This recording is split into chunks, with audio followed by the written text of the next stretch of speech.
what impact does your statistical place in the NBA have on you? Well, that never drove me. You know, I mean, the stats only add up when you put forth the effort and you don't worry about it. You know, good things happen to those people that work hard. If I sit here and play for the stats, I would have never retired in '93. Or I still probably be chasing Wilt Chamberlain's all-time, you know, or Kareem Abdul-Jabbar all-time scoring lead. I mean, that doesn't drive me. I mean, sure, I mean, it defines to some extent for people who don't know me, or, you know, 20 years from now would never know who Michael Jordan really is. But based on the stats, he must have been pretty decent. You know, those are only ways that I look at stats. Other than that, you know, it's all about winning championships and winning. You know, stats that matter to me is the games that we win and the rings that you collect. As someone who's been an NBA fan for many years at this point, I can say that there's several things current day fans misunderstand about Michael Jordan. In the modern NBA, the league is incredibly high scoring, and it seems like every other night, some player is accomplishing some sort of statistical feat that's putting his name in the record books. The stats mean more to people than they ever have before. We have access to the internet and are able to compare all aspects of a player's stats within a matter of moments. We now have the emergence of fantasy sports. We have sports betting on specific aspects of a player's stat line, and even player contracts are sometimes negotiated with statistically based incentives.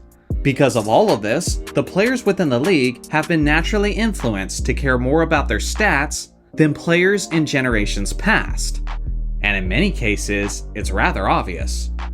In response to this, many NBA fans have started putting negative connotations on players who are influenced by these stats. Players are now commonly referred to as, quote, stat patters. Whether it's true or not, this isn't a label that any player would want if he cares about his reputation. Now some fans are trying to retroactively put that label on Michael Jordan. After all, he dominated the game statistically like no one else in his era. He won a record 10 scoring titles and had the highest scoring average in league history for both the regular season and the playoffs. The thing is, MJ's stats translated to winning basketball, as he won 6 championships and 6 finals MVPs in the span of 8 seasons. Since the NBA merger, only 2 players have ever led the league in scoring and won the championship in the same season. That was done by Shaquille O'Neal and Michael Jordan, except Shaq did it just once. MJ did it 6 times. But it wasn't just the stats that Jordan didn't care about in comparison to winning, but it was also the records and the individual accolades. It's easy to look at MJ through the lens of 2024. Now he's being compared to LeBron James on a daily basis. And some of the things that young fans are looking at is their total points, their playoff points, and how many times they made it to the NBA Finals. The problem with that is that it completely ignores the context of the time he played in. He was dealing with critics and the narrative that a scoring leader can't win a championship like the facilitators can. And then he proved them wrong by winning a title his way. They said that he couldn't win like a team leader like Magic Johnson. And then he beat Magic in the NBA Finals. They said that in order to sit at the table with the greatest players of all time, like Kareem, Magic, and Bird, then he would have to win multiple NBA championships. So then he won 3 straight titles, accomplishing something that none of those guys had ever done before. That's when he retired the first time, feeling as if he had nothing left to prove. But as we all know, he came back, proving that he hadn't lost it, and was still the same Michael Jordan. He may have been a 3-time NBA champion, but up to that point, you couldn't say that he was the leader of the greatest NBA team of all time. So then he won 72 games in the 95-96 regular season, setting a new record on their way to the NBA championship. But at that point, Magic Johnson was still ahead of him with 5 championship rings. Then Jordan completed a second three-peat and surpassed his greatest competitor in total championships, 6-5. Then he rode off into the sunset with his second retirement. The key here is that Michael didn't feel as if he had more to prove. If he wanted the most All-NBA teams in league history, then he wouldn't have walked away from basketball at the age of 30. If he wanted Kareem's all-time scoring record, then he wouldn't have retired 3 times.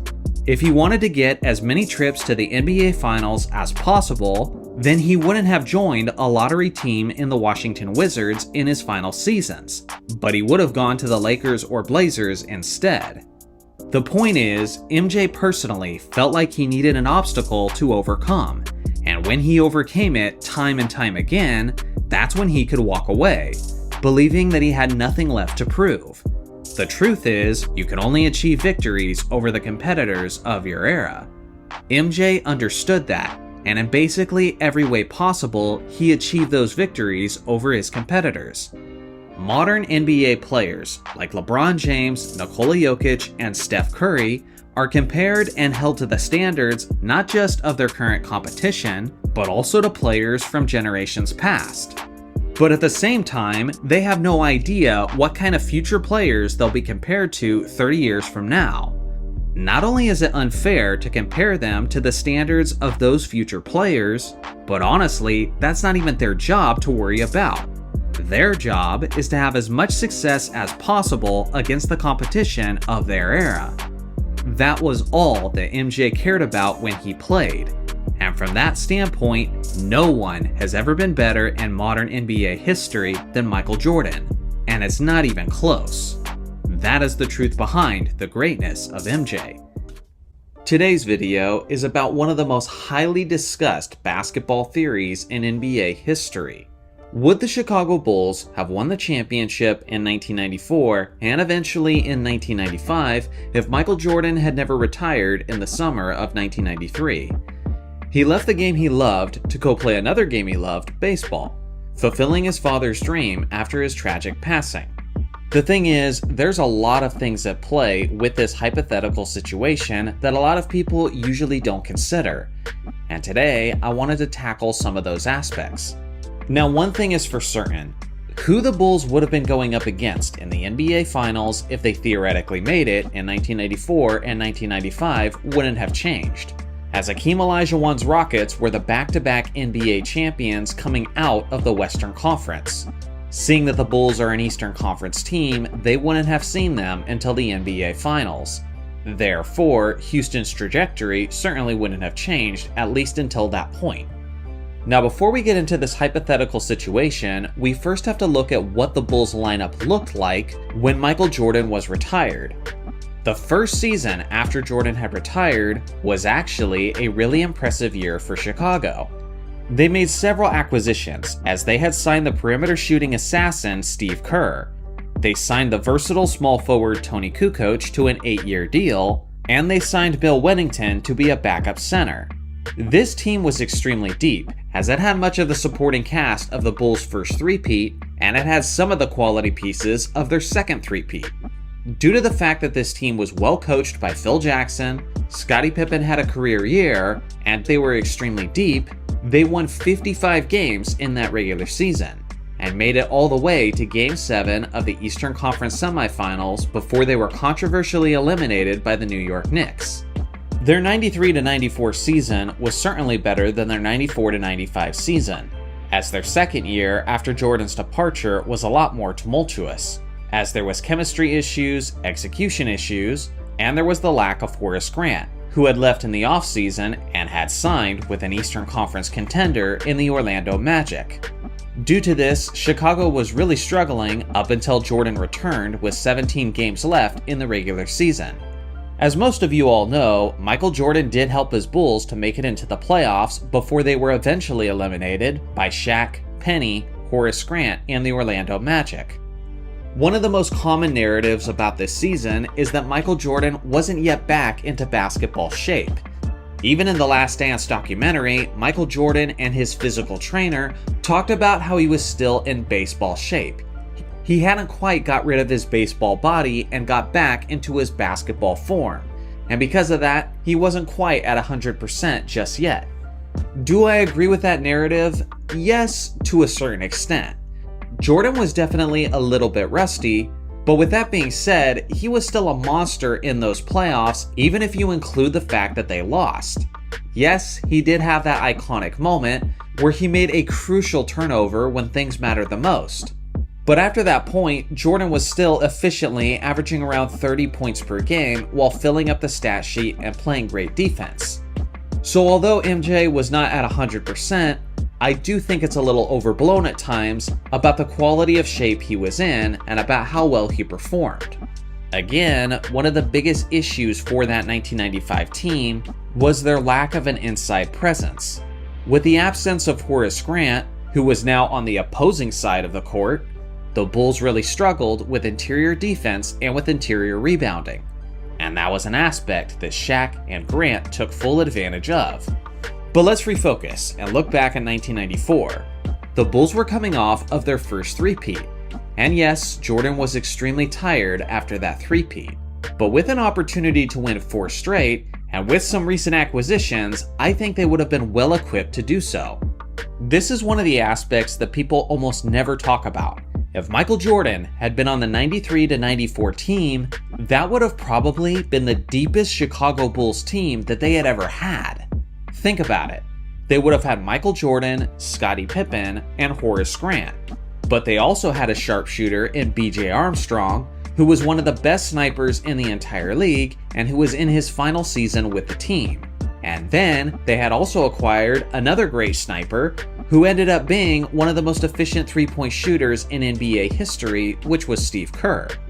And then they added Tony Kukoc, who was one of the greatest sixth men in NBA history and who was a versatile and long small forward / power forward, who could also do some perimeter shooting of his own.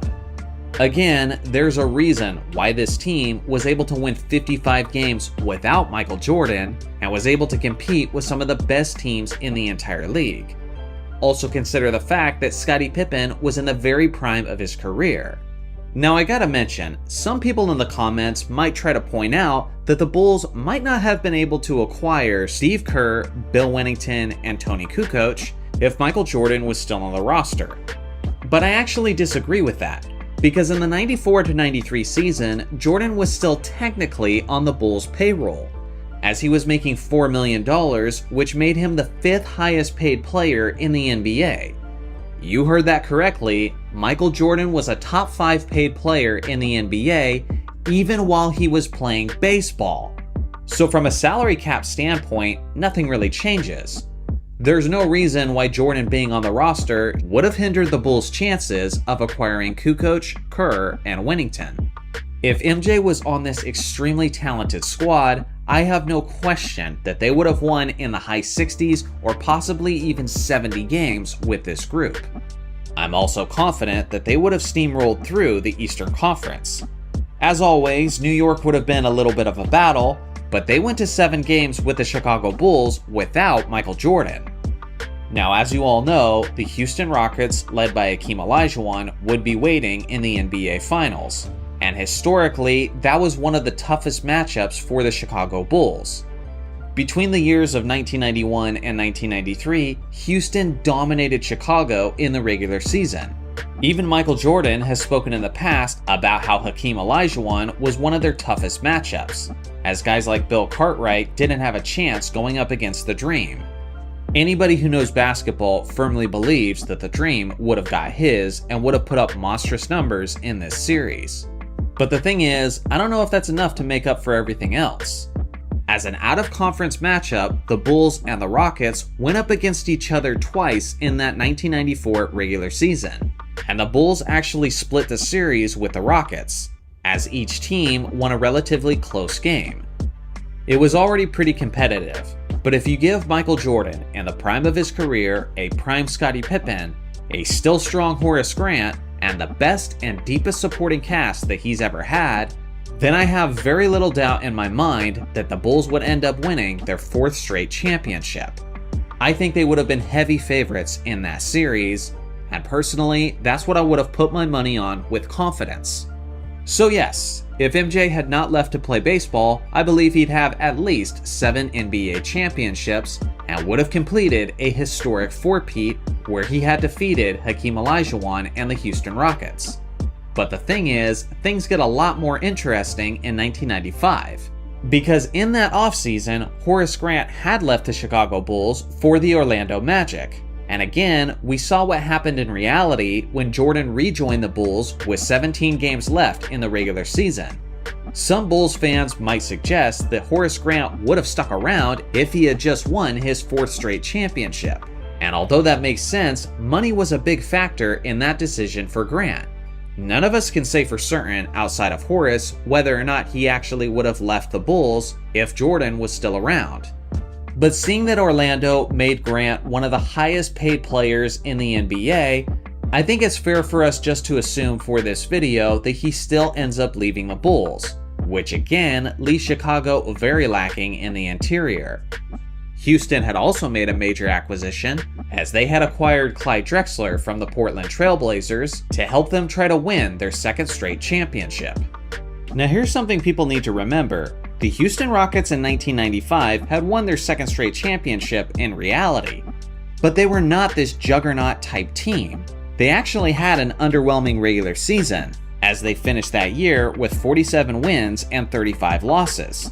And then, even in the postseason, they had to fight tooth and nail just to make it all the way to the NBA Finals.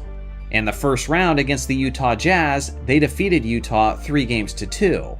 And then in the Western Conference semifinals against the Phoenix Suns, they barely won that series in 7 games. And then in the Western Conference Finals, in a tough battle against David Robinson, they ended up winning in 6 games. Yes, they swept the Orlando Magic in 4 games in the 1995 NBA Finals, and that is the iconic series that everybody remembers. But before that, every other series was basically a really tough match that they were barely able to overcome. But again, Chicago wasn't at full strength either. Remember, the Bulls don't have Horace Grant. They hadn't acquired Dennis Rodman until the following year, basically meaning they have no strong power forward position. And then at the center position, they're also weak in 1995, as Bill Cartwright was no longer with the team, meaning that the Bulls had a center rotation of Will Perdue and Bill Wennington. Neither of those guys are incredible players on offense or defense, and Hakeem Olajuwon would have ate them alive in 1995. As great as Jordan would have been, and as great as Pippen would have been, they had some serious holes that could be exploited. They would have lost the battle of the boards, both offensively and defensively, and as far as rim protection and points in the paint, it wouldn't have been even close. Due to this, I honestly believe that even if Michael Jordan had never retired and had been around for the full season in 1995, they still would have lost to Hakeem Olajuwon and the Houston Rockets in the 1995 NBA Finals. Again, we're talking about Michael Jordan, and in reality, he has a perfect undefeated record in the NBA Finals, so you can never count him out. But if you ask me, if he had never retired in the summer of 1993, I think he ends up with 7 championship rings instead of 6. He would have won 7 championships in the span of 8 seasons, assuming that Horace Grant still leaves in 1994, and Dennis Rodman still joins in the summer of 1995. But that's just my opinion based on the information we have and based on the matchups. So what do you guys think? Would the Bulls have won the championship in 1994 and 1995 if Michael Jordan had never retired the first time? And how do you think that result would have changed his legacy? I look forward to hearing your thoughts in the comments section below.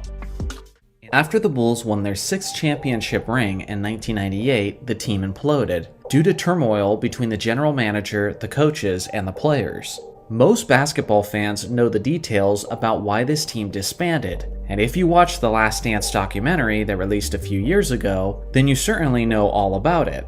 But if you don't know the details, you can watch my summarized version with this video. Now, towards the end of that documentary, Michael Jordan talked about how frustrated he was that his Bulls didn't get a chance to win a 7th championship ring in 1999. Phil Jackson retired due to pressure from general manager Jerry Krause. Without Phil Jackson around, Jordan decided to retire from basketball. Without Jordan around, Bulls management determined that they couldn't compete for championships. So they traded Scottie Pippen and Steve Kerr, and they released Dennis Rodman.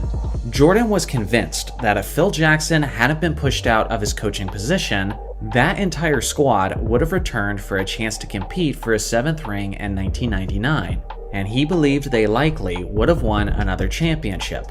But is he right? Would the Bulls have won a 4th straight title to close out their dynasty on an even more legendary note? Well, I actually believe this answer is a bit more complicated than people usually recognize. There's a lot of nuance to this hypothetical question, and although there is absolutely no way we can get a definitive answer to something that never happened, at the very least, I can make an educated guess based on the information in front of us. So without further ado, let's get into it. The first thing we have to do is look at the state of the Chicago Bulls team at the end of the 1998 season. We'll start with Michael Jordan. MJ was 35 years old and had just finished his 13th season in the NBA. Jordan would have turned 36 during the 1998 to 1999 regular season. Now in those 98 finals against Utah, Jordan was extremely tired as he had just led the Bulls to their 3rd straight deep postseason run. Although MJ was quickly approaching his late 30s, he believed he was at his very peak of his basketball abilities, at least from the perspective of his basketball IQ, and in his ability to execute what he wanted. Regardless of the fact that it was his final season in Chicago, he was the league MVP, he was the league's leading scorer, he was first team all-defense, he was the All-Star Game MVP, and he was the Finals MVP. So in a sense, MJ might have been correct about this being his peak. Now Michael Jordan was certainly exhausted at the end of these NBA Finals, but that wasn't just because he was much older at this point in his career, but it had a lot to do with the fact that he had to take on a greater load throughout that season than usual. Scottie Pippen was recovering from surgery throughout the 1998 regular season, which meant that Jordan had to play more minutes and utilize more energy in order to win 60 basketball games. In those NBA Finals, Scottie Pippen was dealing with back pain, which caused MJ to have to carry the Bulls team offensively to an even greater extent, as he averaged 33 of the Bulls' 88 points in that final series. So although MJ was understandably very exhausted, I don't see that as an indication that he didn't have much left in the tank for 1999, but rather I saw that as a symptom of his extremely unique situation throughout the 1998 regular season. In my opinion, Jordan would have been his usual dominant self in the 1999 season, and was certainly up to the task of winning a 7th ring. So now let's look at Scottie Pippen. Obviously, Scottie was mostly a shell of his usual self towards the end of the Bulls' championship run, as his brutal back pain caused him to act as a decoy in Game 6 of those NBA Finals. With that being said, Scottie's health recovered almost completely in time for the 1998-99 season. The biggest piece of evidence for that statement is the fact that Scottie didn't miss a single game for the Rockets throughout the entirety of his 98-99 season.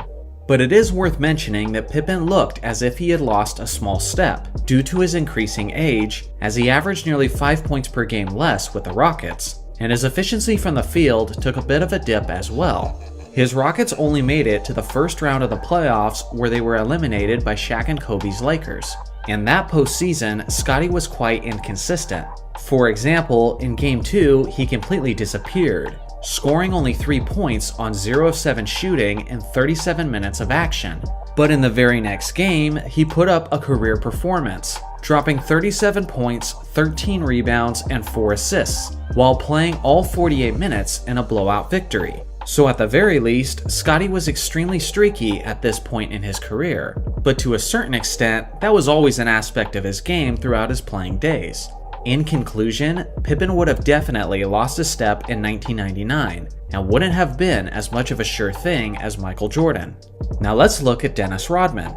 Of the Bulls' three-headed monster, Rodman was the oldest player, and if the Bulls were to make it all the way to the NBA Finals in 1999, Rodman would have been 38 years old before that series even started. Generally speaking, players in the 90s didn't age as gracefully as they do today, especially a guy like Rodman, who leaned heavily upon his strength, quickness, and athleticism. Of the three stars, his decline in basketball skills was certainly the most evident. Some people forget this, but he was losing some of his edge even in the 1998 postseason. In that final series against Utah, Rodman played more than 30 minutes in only 2 out of the 6 games. Along with that, in only 2 out of those 6 games did he reach double-digit rebounds. This decline was not only evident in his level of production, but it was also evident to Phil Jackson, which is why he was significantly decreasing his minutes. Just like Scottie Pippen, Dennis Rodman actually played in the 1998 to 1999 season for another team, as Dennis was a member of the Los Angeles Lakers. The thing is, it's really difficult to gauge what player Rodman would have been on the Bulls in 1999 based on what he was for the Lakers that season. To put it simply, Rodman's stint in Los Angeles was a nightmarish roller coaster. They won their first 10 games straight with Dennis in the purple and gold, but once he became a disruption in the locker room, things became dysfunctional soon after that. Rodman was saying that he needed vacation time in Vegas, while claiming that Kobe and Shaq were jealous of his luxurious lifestyle. Kobe and the rest of the organization were questioning his commitment to the team, and Shaq is on record for saying that Rodman was the worst teammate that he's ever had.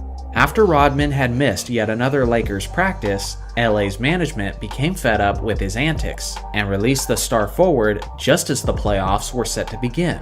Now here's the thing, Kurt Rambis was filling in as the Lakers' interim head coach, and was completely unqualified to handle all of these egos. With the psychologically brilliant Phil Jackson as the head coach, and with Michael Jordan and Scottie as familiar teammates, I don't see Rodman having these same issues with the Bulls in 1999. In conclusion, the Bulls would have had a productive Rodman in 1999, but he would have certainly been a significant step slower and less productive than the team was accustomed to. So now that we've looked at the Bulls' 3 stars, let's dive into the details of the 98 to 99 basketball season as a whole. What people often forget is that the 98 to 99 basketball season was a lockout-shortened season, where only 50 regular season games were played, compared to the usual 82. Now at first glance, you would think that a shortened season would actually work as an advantage to an older Chicago Bulls team, who could greatly benefit from more nights off. I honestly don't think that could be farther from the truth. The key detail here is that because of the lockout, regular season basketball games didn't start until February 5th, 1999. Which is roughly 4 months later than when basketball season usually starts. Due to this, the NBA schedule was way more brutal than ever before, as each team had to play 50 games in just 90 days. Instead of just back-to-backs, in many cases, teams had to play games on 3 straight nights. This was a brutal schedule for everyone, but for a very old team like the Bulls, who had just played basketball for 3 long championship seasons, this highly condensed season would have been especially draining. Now before you completely write off the Bulls for the unfavorable schedule, consider this. The strength of the competition certainly wasn't as formidable in the Eastern Conference compared to years past. Patrick Ewing had an ongoing Achilles injury that forced him to sit out in the playoffs. Shaquille O'Neal had left Orlando for Los Angeles several years earlier, and the top-seeded Miami Heat were shockingly eliminated in the first round by the 8th-seeded New York Knicks. Eventually, it was that 8th-seeded Knicks who made it to the finals out of the East, even though they were without arguably their best player, Patrick Ewing. Simply put, the Eastern Conference was wide open for the Bulls' taking. And even if the Chicago group wasn't as good as any of their 6 previous championship teams, I still believe they would have been good enough to get through a relatively weak Eastern Conference on their way to the NBA Finals. The thing is, waiting for them in the finals would have been the extremely formidable San Antonio Spurs. Now it is worth mentioning that the Spurs and Michael Jordan's Bulls faced off twice in the 1998 regular season. And although both games were very close, Chicago won both matchups. San Antonio was even better in 1999 though, as they had lost only 1 game throughout the Western Conference playoffs on their way to the finals. Along with that, San Antonio was extremely strong where the Bulls were weak, in the painted area. The Twin Tower combination of Tim Duncan and David Robinson would have had the size to give the Bulls nightmares. And if it wasn't the 6'7" Rodman trying to slow them down, it would have been some big like Bill Wennington, who would be on his knees praying for mercy. San Antonio was also the #1 ranked defense throughout the 1999 season, and by no small margin either, as they were consistently allowing the fewest points in the paint. I understand Jordan never lost in the NBA Finals before, But this would have been his greatest test yet, as Rodman was on reduced minutes and an already tired Bulls team had just got through the most grueling schedule they've ever experienced. When you consider how Pippen lost a step, Rodman lost a step, and the favorable matchups in the paint for San Antonio, I see the Spurs winning this series in 6 or 7 games. Now again, it's Michael Jordan in the finals, so maybe he ultimately finds a way to get it done. I think it's unlikely, but who knows? Maybe someone would have personally offended him before the series, in which case all bets would be off. One of the most common criticisms about Michael Jordan's career is how he was only 1-9 in the NBA playoffs before Scottie Pippen was drafted. Seeing how most of you viewers on my channel are longtime basketball fans, you're probably going to recognize that this criticism ignores a lot of context. But I will say, this criticism is becoming more and more prominent on social media, as more and more younger fans are introduced to the game and have no idea what the NBA climate was like in the mid-80s to the late 80s. So with that being said, let me give you a quick history lesson on the situation Michael Jordan was in at that time. When Michael Jordan was drafted with a 3rd overall pick to the Chicago Bulls, he was joining a team with a 27-55 record.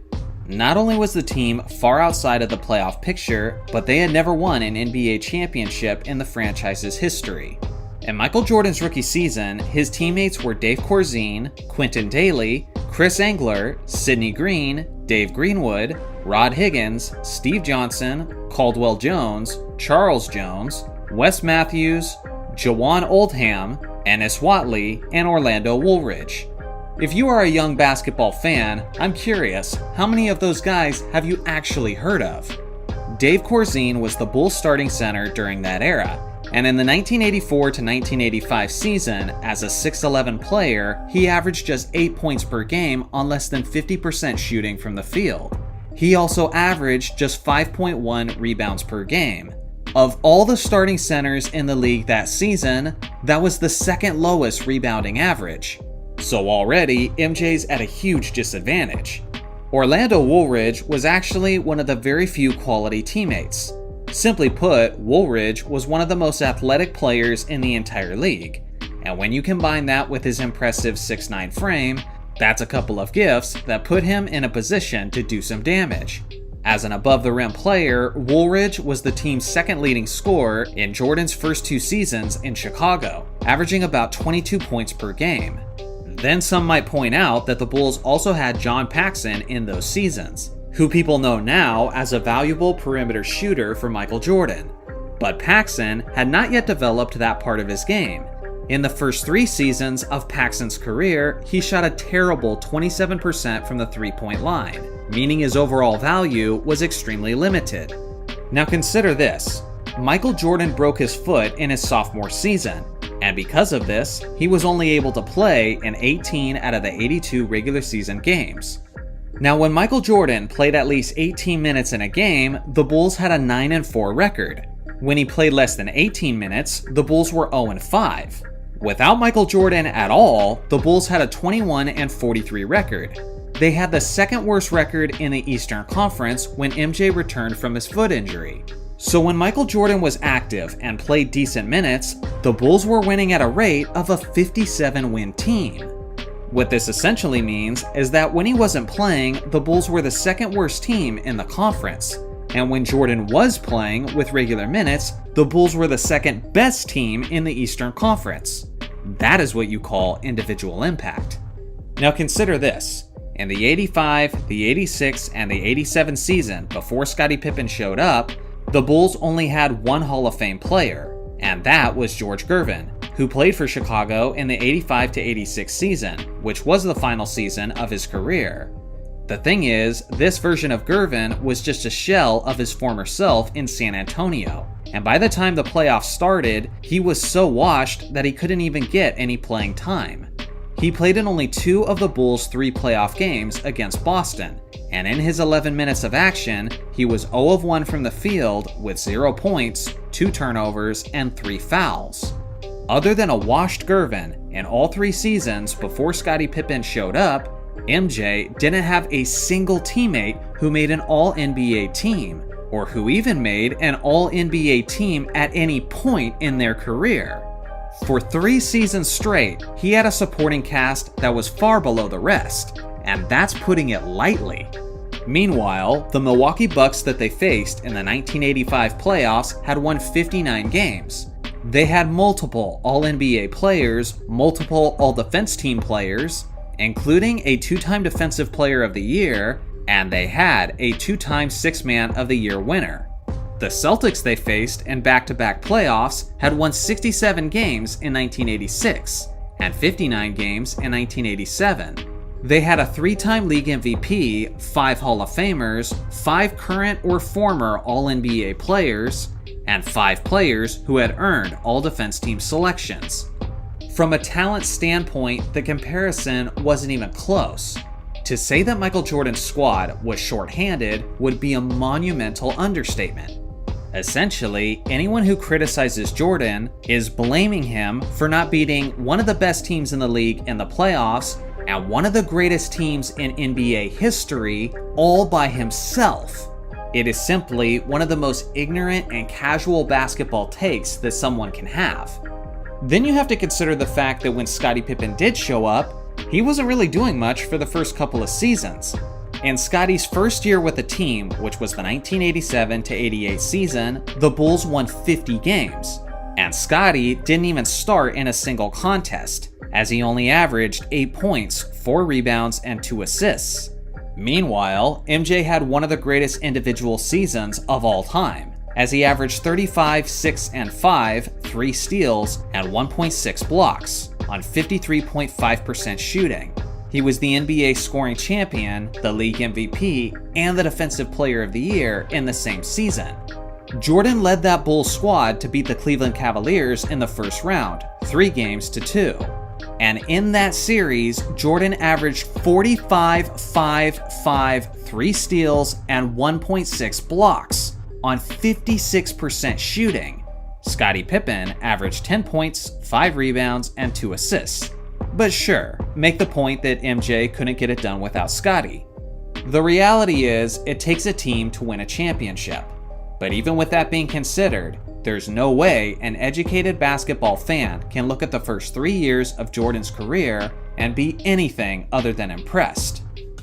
As all of you know, Michael Jordan is the most iconic basketball player of all time, and most people agree that he's the greatest player of all time. So naturally, there's going to be a lot of speculation and what-ifs tied to his career, and the list of those go on, and I've talked about those for hours on this channel. But if you ask me, the greatest Michael Jordan what-if is one that is very rarely talked about. It wasn't about Jordan's first retirement, it wasn't about his second retirement and their chance at winning a 7th championship, but for me, it was actually about his return in his Wizards years. Listen, I'm fully aware that most people are not going to agree with me about this being his greatest what-if, but for me, this one is just the most fascinating. So here's the deal. This is an article from 2005, and from an interview, Jordan was quoted to say that he felt used by the Washington Wizards organization. You see, MJ was the team's general manager before he stepped down to play with the team, and Jordan assumed that as soon as his 2 years were done playing with the Wizards, he would then assume his position as an executive for Washington. Unfortunately, Abe Pollin, who was the owner of the organization, decided to cut ties with Michael Jordan almost immediately after he was done playing. This led MJ to say that if he knew that he was going to be used this way by Abe Pollin and that he wasn't going to be resuming his general manager position after his playing days were done, then he wouldn't have come back to play for the Washington Wizards in the first place. That's where the what if comes in. Because if MJ didn't come back to play for the Wizards, who would he have played for instead? Now, some might theorize that Michael Jordan would have just remained retired. And although that is certainly a possibility, I think that is extremely unlikely. MJ has been vocal about the fact that one of the motivating factors for him coming back to play was to prove that he could still compete against some of the best players in the game. And he described it many times as having an itch. He just had that itch that he had to scratch. He had to come back to play the game of basketball professionally because he still believed he had something left in the tank. Personally, I think that itch would have been too strong for MJ to ignore. To know that answer for sure, you'd have to ask MJ. And honestly, if I could ever confront him, that would be the question that I would ask him. If you didn't come back and play for Washington, would you have come back to play at all? And if you did, what team would you have played for? Today, that's what that video is about, as I'm theorizing which team Michael Jordan would have returned to play for if he didn't come back to play for the Wizards. Now first off, let me address the teams that Michael Jordan definitely would not have gone to. First off is the Washington Wizards, naturally because that's what this video premise is about. The second team is the Chicago Bulls, and this might seem surprising to some, but not really once you understand the context. At the time, Jerry Krause was still the general manager of the Chicago Bulls, and him and MJ famously had a very tumultuous relationship. There is absolutely no way that Michael Jordan comes back to play for Jerry once again. The Bulls also still had Tim Floyd as their head coach, which is the guy who was being groomed to replace Phil Jackson, and Krause pushed out Jackson for that replacement. This entire situation would be repulsive to MJ. No matter how strong his itch was, I think Jordan would rather remain retired than come back and play for this organization at that point. The third team that MJ definitely would not have came back to play for is the Indiana Pacers. Michael Jordan did have a friend on that squad, which was Reggie Miller, and maybe that would have been a nice merger for the two veteran stars. But the ultimate deal breaker was the fact that Isaiah Thomas was the head coach of the Pacers at that point. Everyone knows that Isaiah and Michael had a bitter rivalry on the court, and still hold harsh feelings towards one another even to this day. There's absolutely no way that Jordan would have embraced a situation where Isaiah Thomas is an authority figure above him. The fourth and final team that I can say with certainty that Jordan wouldn't have come back to play for was the New York Knicks. Yes, at some point there was some connections and some rumors between Jordan and the Knicks, but that was before the situation happened with Jeff Van Gundy. Van Gundy was still New York's coach at that time, and Michael was really known to hold grudges. And after Van Gundy's famous con man comments about Michael Jordan several years earlier, I would really have a hard time seeing MJ trusting Van Gundy again in any kind of coworker relationship. As we all know, Michael is a guy who will cut all ties completely if you say something against him personally. Look at his relationship with Charles Barkley as an example. So now that I've addressed all the teams that Michael Jordan would not have come back to play for, who were the most likely teams that he would have come back to play for? First off, the Los Angeles Lakers. At the time, the Lakers had just won back-to-back NBA championships and were looking to complete a three-peat. Obviously, there would have been some pre-existing chemistry, considering the fact that Phil Jackson was the Lakers' head coach. He also could have embraced a mentorship role over a young Kobe Bryant, and I'm sure Kobe would have embraced that as well. Obviously, he'd be immediately competing for a 7th NBA championship ring. But it's tough to say whether Jordan would have wanted to join a team that had already done everything that was needed to win championships. Yes, he could reconnect with Phil, he could be teammates with Shaq, and he could mentor Kobe. But would he accept a role as a third option on a team that was already a champion? It's tough to say. The second team that he may have gone to is the Portland Trail Blazers. He had some familiar faces on that squad, as Scottie Pippen and Steve Kerr were on the Blazers at this point. And yes, Portland was a championship contender in the early 2000s. But heading into the 01-02 season, Portland was kind of on the downswing, as Arvydas Sabonis was no longer on the roster, and much of the team was really getting up there in their basketball years.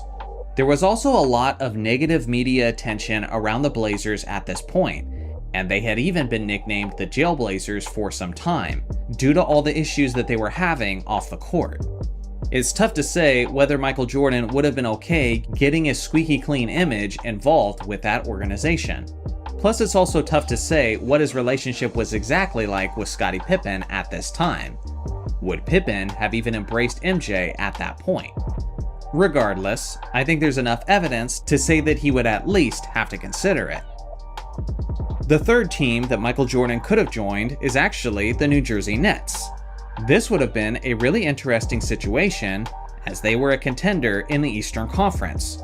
Rod Thorne was the general manager of the Nets at that time, and he was actually the man who drafted Michael Jordan for the Chicago Bulls in 1984. Rod famously has had a close relationship with Michael Jordan, and there is even the rumor that MJ once told Rod that he wouldn't be on the Dream Team if Isaiah Thomas was on it. That may or may not be true, but one thing that is true is that Michael Jordan has a very exclusive circle of trust, and Rod was one of those guys who were in it.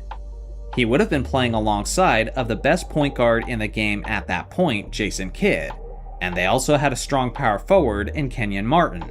Jordan likely would have started ahead of the 6'10 small forward Keith Van Horn.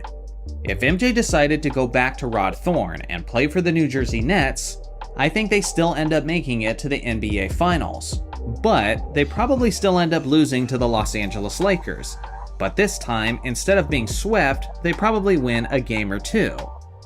Regardless, the acquisition of MJ would do nothing about the Nets' inability to contain Shaq. The fourth and final team that I believe Michael Jordan could have returned to play for is actually the Orlando Magic. In the summer of 2001, the Magic signed Patrick Ewing on July 18th, which was well before MJ made his official decision on where he was going to play, and Patrick was one of Jordan's best friends. So it's possible that MJ could have followed him there and have that be their final swan song together. MJ also could have embraced a mentorship role with the Orlando Magic superstar Tracy McGrady. Also consider the fact that Horace Grant returned to the Magic that season, which gives MJ yet another familiar face. Figuring out the starting lineup for that group would have been difficult, since the team had T-Mac, Grant Hill, and potentially Michael Jordan, who are all shooting guards / small forwards. Eventually, the situation would have resolved itself, since Grant Hill only played in 14 games that season due to an injury. My guess is that they probably make it as far as the Eastern Conference semis, before they were eliminated by Jason Kidd and a deeper New Jersey Nets team. So ultimately, to get a real definitive answer, you'd have to ask MJ himself. But if you ask me, one of the four teams he would have returned to play for are the Los Angeles Lakers, the Portland Trail Blazers, the New Jersey Nets, or the Orlando Magic. In this situation, I believe the only scenario where MJ ends up winning a 7th championship ring is if he joined the Los Angeles Lakers, completing the three-peat from 2000 to 2002. Would it have meant much to his legacy? Probably not, considering that Shaq and Kobe were the clear engines of that squad. Still, it's cool to think about. So now I'll leave the question up to you guys. If Michael Jordan did not return to come back to play for the Wizards due to his soured relationship with the organization, which team would you have liked to see him come back to play for instead? And what do you think would have been the outcome?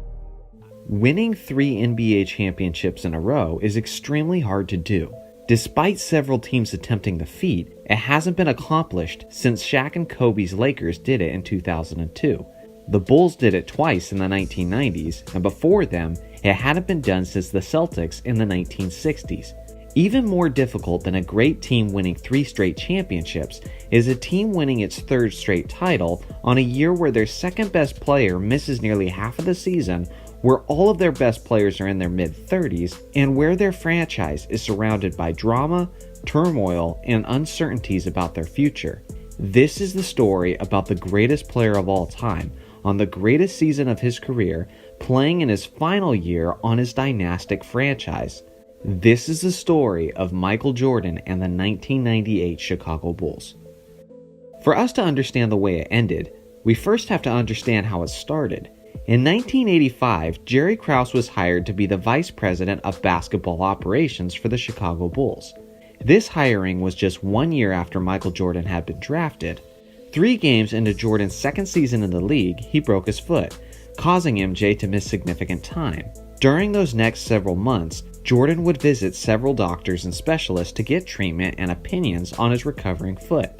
Despite all of the losing the Bulls were doing without Jordan, technically they were still in the playoff picture as it was approaching the end of the season. If you know anything about Michael Jordan, you know that he's the ultimate competitor. Michael desperately wanted to get back out on the court and help his team make the playoffs. Jerry Krause and Bulls management had other things in mind though. Not only did they want to preserve and protect the health of their superstar player, but the Bulls missing the playoffs meant that the Bulls would get a much better draft pick. Even if Michael could return to the floor and carry his Bulls to the playoffs, management knew that their roster was nowhere near strong enough to beat the stacked elite teams like the Celtics and Pistons. As you can see, this put them at a crossroads. Jordan wanted to compete at all costs, while Krause wanted to build for the future. Both parties had ulterior motives. After Jordan's first meeting with the doctors, Krause was informed of the doctor's information, but to him, it sounds like Michael and the team representatives are saying two different things. Because of this, Jerry Krause decided to show up to the next doctor's meeting with Jordan, but this time, Krause brought a tape recorder to record everything that was said by the doctors. This infuriated Jordan because it implied that Krause didn't believe Jordan and he was essentially calling Michael a liar. According to Jerry Krause, several doctors said there was an 80 to 90% chance that Jordan would re-injure himself if he played again that season. Fast forward to the next doctor's meeting, and now Michael Jordan brought a tape recorder. Jordan claimed that Krause was lying about the severity of the injury because he wanted the Bulls to miss the playoffs in order to get a better draft pick. Ultimately, like most situations, Jordan eventually got his way and returned to play that season. But the damage had already been done, and Krause and Jordan were anything but friends. 2 years later, the relationship grew even worse. Jordan's favorite teammate and best friend in the league was defensive power forward Charles Oakley. Krause proceeded to trade Charles Oakley without even notifying Jordan. Krause claimed that he couldn't get a hold of Jordan since Michael was at a boxing match that night, but that did not alleviate Jordan's anger. Throughout the years, it just got worse and worse. Jordan, Pippen, and many of the players on the Bulls squad hated Jerry Krause, while Krause was constantly seeking more recognition for the success that the Bulls were having. Phil Jackson also began feuding with Jerry. Jackson wanted to be more involved in personnel decisions, but Krause felt it was unnecessary and refused to include Jackson. Let me take a second to let you know that I'm barely scratching the surface of the issues between Krause and the coaching staff and the players, but I don't want this video to be an hour long. Michael Jordan publicly said that he wanted the team's owner to fire Jerry Krause and put Phil Jackson in as general manager and as head coach. Krause publicly said he didn't care if the Bulls went 82-0, Phil Jackson was coaching his final season for the team. Basically, lots and lots of things built up to the Bulls' 1998 season, which would be their last run. Phil Jackson was over it, and mutually decided with Jerry Krause this would be Phil's final year. And as a result, Jordan too would be playing in his final season because he didn't want to be part of a Bulls organization without Phil Jackson in it. This was the type of drama and the circus the Bulls were in heading into the 1998 NBA season. Upon the Bulls' first team meeting of the year, Phil Jackson gave out handbooks to all of his players that included the plays and the schedule, among other things. On each handbook read the title and theme of that season, The Last Dance. Throughout the year, the media had been speculating on whether or not this would be the Bulls' final run, but behind the scenes, it was basically a foregone conclusion. On top of all of the Jordan, Phil, and Krause drama, Pippen had his own drama with Bulls management as well. At times, he had been involved in trade talks in large part because of contract disputes, and as a way to stick it to upper management, Scottie decided to get his much-needed back surgery on company time. He could have got the surgery during the summer, but instead, he put it off and missed the first half of the regular season as he recovered from the surgery. Dennis Rodman, on the other hand, didn't have any unusual drama, but he would be 37 years old by season's end, and the wear and tear was beginning to show in his performance, especially during the playoffs. The 95-96 Bulls are likely the greatest team in NBA history, but by 1998, that juggernaut was pretty much a distant memory. With all the drama, aging players, and health issues, this was a team that really shouldn't have won the 1998 NBA championship. But this is exactly why I believe this was the greatest season of Jordan's career, and maybe the greatest season of any player in NBA history. Jordan obviously had to carry a greater load this season, and carry is exactly what he did. As a 35-year-old shooting guard, Jordan led the league in scoring, averaging nearly 30 a game while playing a massive 39 minutes per game, and he played in all 82 games. He was first team all-defense, meaning that he was the best defender at his position. He was first team All-NBA, he was the All-Star Game MVP, he was the regular season MVP, and he was the NBA Finals MVP while securing his 6th NBA championship. Speaking of scoring, Jordan averaged 28.7 points per game that season, which is astonishing when you consider that teams were only averaging 95.6 points per game that season. Jordan averaged nearly 30 a game as a 35-year-old when NBA scoring was much lower and much harder to come by. That was just the regular season scoring though. What Jordan did in the NBA playoffs was next level legendary. He dramatically increased his offensive output to 32.4 points per game while logging a brutal 41.5 minutes per game. By the time the NBA Finals rolled around, Rodman was no longer starting for Chicago, and Dennis averaged only 4 points and 8 rebounds in the finals. Pippen also averaged less than 16 points per game in that series, which meant that the load that Jordan was going to have to carry that series was of historic proportions. In the finals, Michael gave one of his greatest performances. He averaged a massive 33.5 points per game, while the entire Chicago team averaged 88 points per game that series. He made up over 38% of the team's offense. Kawhi Leonard was last year's Finals MVP, and he averaged 28 points per game that series. If Kawhi had handled as much of the scoring load percentage-wise as Jordan did for the Bulls in '98, Kawhi would have averaged over 42 points per game in the finals. Hopefully, this paints a clearer picture of just how legendary Jordan's last dance with the Bulls truly was. On their final NBA Finals game, Jordan scored 45 points. He had the game-winning steal and the game-winning shot. If Jordan was the GOAT by the time he had his 5th NBA championship, then the 1998 season was essentially the year that ended the discussion.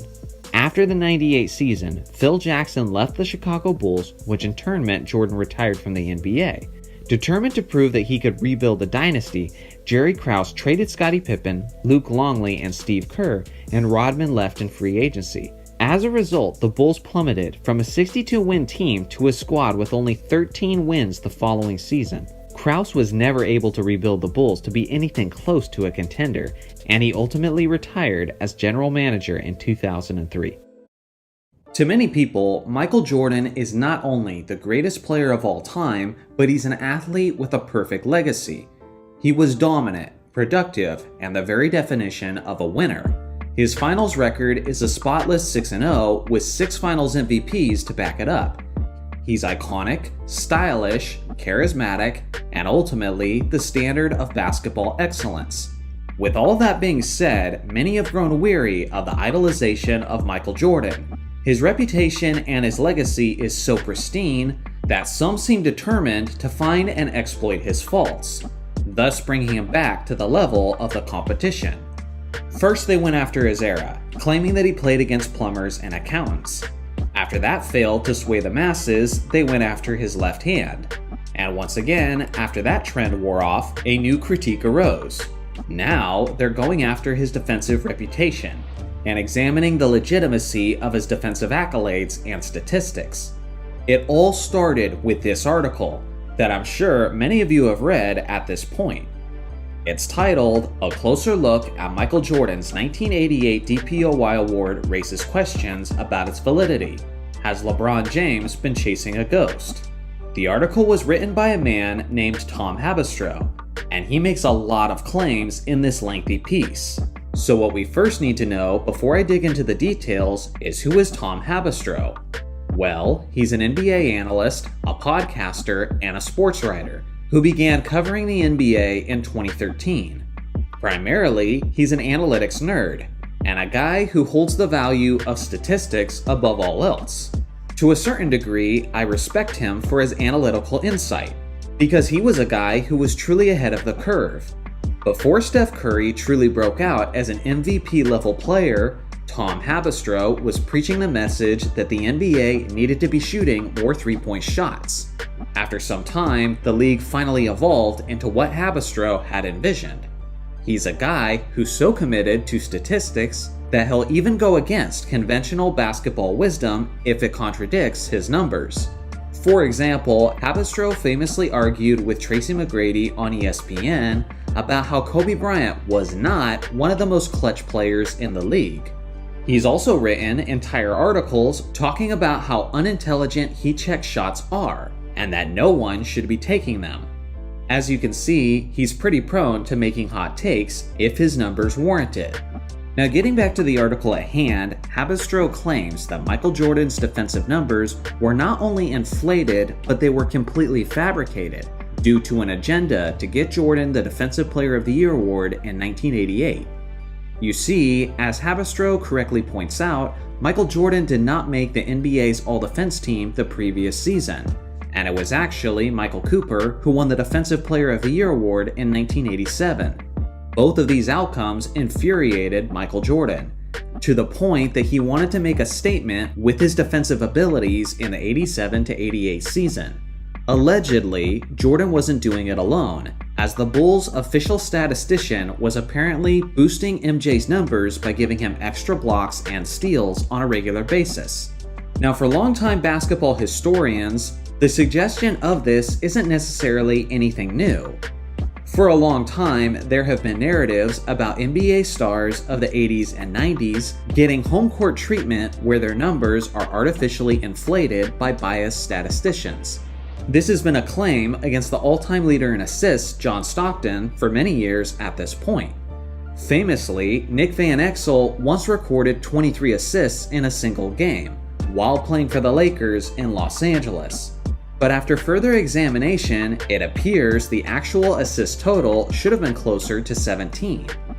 But apparently, this wasn't just any ordinary homebrewed stat keeping for Jordan. But the article claims that not only did MJ have significantly greater defensive numbers at home, but it was the greatest margin of any Defensive Player of the Year winner in NBA history. I gotta be honest, when I first read this home versus road production differential, I wasn't too moved. During the late 80s, Chicago was a very young team, who fed immensely off of the energy of their home crowd. Like most of the league at that point, they were simply a much better team at home than on the road. So of course, their best player stats are going to look better when they're playing in front of their home crowd. Regardless, the numbers were suspicious enough to lead Tom to investigate just how legitimate Jordan's defensive numbers were at home. Haberstroh claimed that he reached out to someone who preserved a collection of rare and historic NBA games. Tom was able to get 6 of the Bulls' regular season home games from that season, and he claims that he watched them in their entirety while doing his own stat keeping, and he said that the revelations were dramatic. According to Tom, Jordan only had an actual total of 12 steals in the 6 games, despite the fact that the box scores indicate that he had a total of 26 in that time frame. You heard that correctly. Apparently, MJ's steals were more than double what his actual total should have been. But here's the thing, we're just supposed to take his word for it. Haberstroh never posted the games or the highlights of the contest that he claimed to have watched and tracked statistically. Everybody's been debating his findings from these 6 games all over the internet, but pretty much no one has been able to see the footage. Jordan fans are constantly coming to MJ's defense, while Jordan's critics are quick to agree with Haberstroh, despite the fact that almost no one has seen any visual footage of the article's claims. Up to this point, I haven't seen a single analyst or YouTuber break down the actual footage and show the truth about these 6 games, but that is where this video comes in. I was determined to get to the bottom of this and show the actual footage to my viewers. Listed on the screen are the 6 games that Tom talks about in his article. In order to find these games, I had to scour the internet. Unfortunately, none of these 6 games could be found in their entirety on YouTube. So I'm out of luck, right? Wrong. That's when I found this website. It's called USASportsOnDVD.com. Essentially, it's this massive database of NBA games. On this site, you're able to search for specific games in NBA history with their search engine. And when you find the games you want, you can offer a trade for those games. It's essentially a hub for basketball superfans who want to preserve history. A link can be found to this page in the video's description and in the pinned comment. I looked up the 6 games that Habistro talked about, and sure enough, they were there in their fullness. All I had to do was request them, and then they got sent to me, and I watched them closely in their entirety, and did the stat keeping on my own. And now I'm ready to tell you and show you the truth about these games. Now before I start analyzing these games and showing you the footage, we first have to establish what constitutes a block and what constitutes a steal. Because if there's anything I've learned over the last couple of weeks, it's that a lot of people don't understand the definitions of these stats. Understanding these definitions will be of the utmost importance if we're going to accurately assess Jordan's actual statistics. First, what is the definition of a block? Well, according to the official NBA rulebook, a blocked shot is credited when a player deflects the course of a field goal attempt by an opponent and the shot is not made. A shot can be considered a block even if the ball was not in flight before it was being blocked. So to paraphrase for simplicity, if MJ gets a piece of the ball and it doesn't go in, it's a block.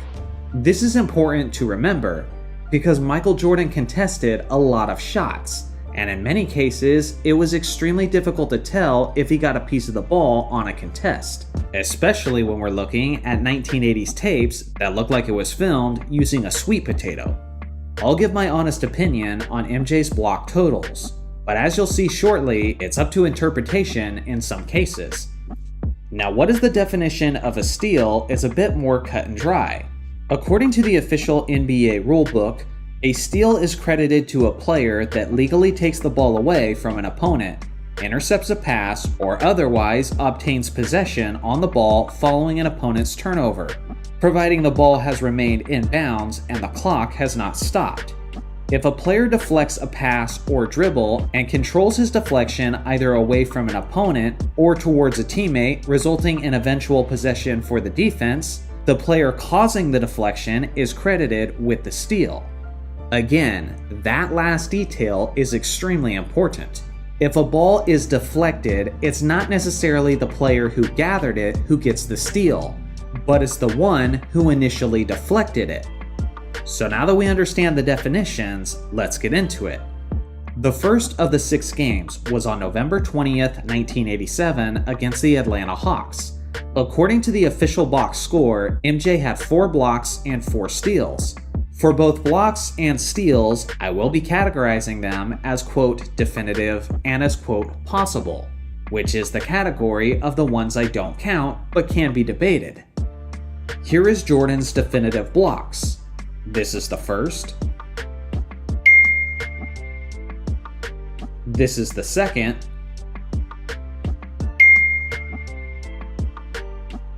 And this is the third. Now for the ones that were possibly blocks. He might have got a piece of this first one. The second one occurred as the foul was committed, so that typically doesn't count. The third one, he might have got a piece, but it's tough to tell.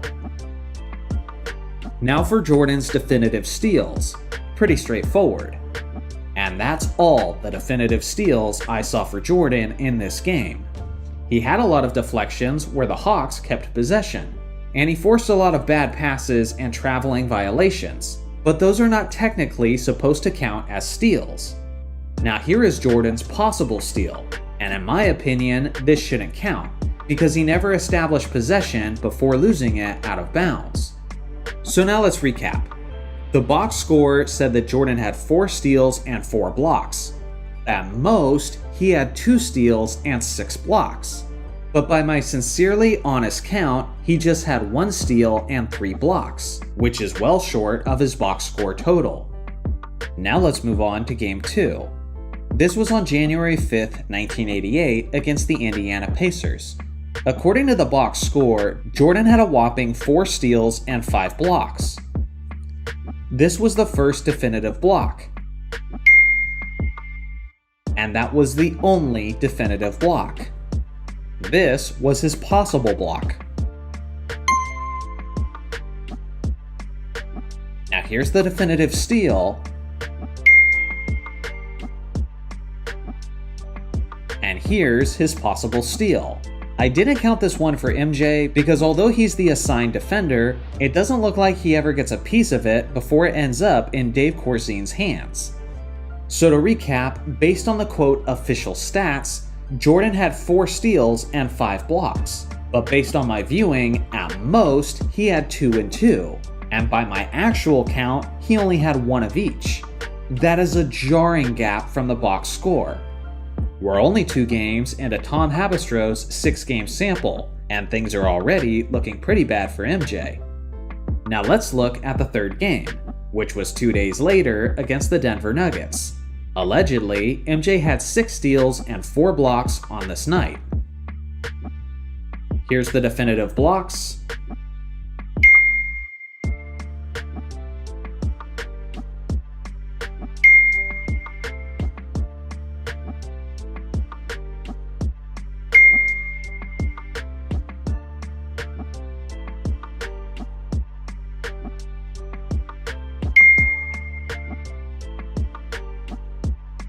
Here's the possible blocks.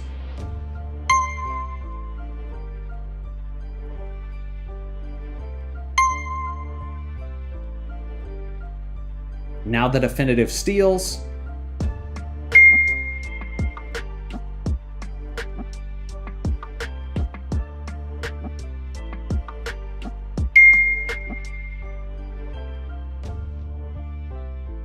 And possible steals.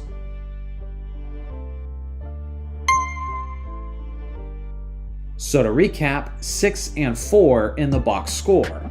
I have 3 steals and 6 blocks at the most. And my actual count is 2 steals and 4 blocks. So the blocked shots are actually correct in this instance, but the steals appear to be grossly inflated. They're tripled to be precise. The 4th game was on January 16, 1988 against the Detroit Pistons.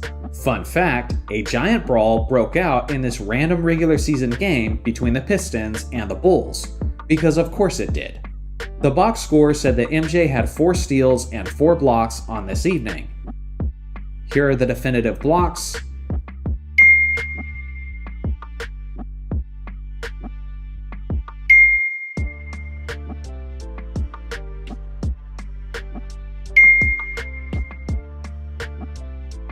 Here is the possible block. Here is the definitive steal.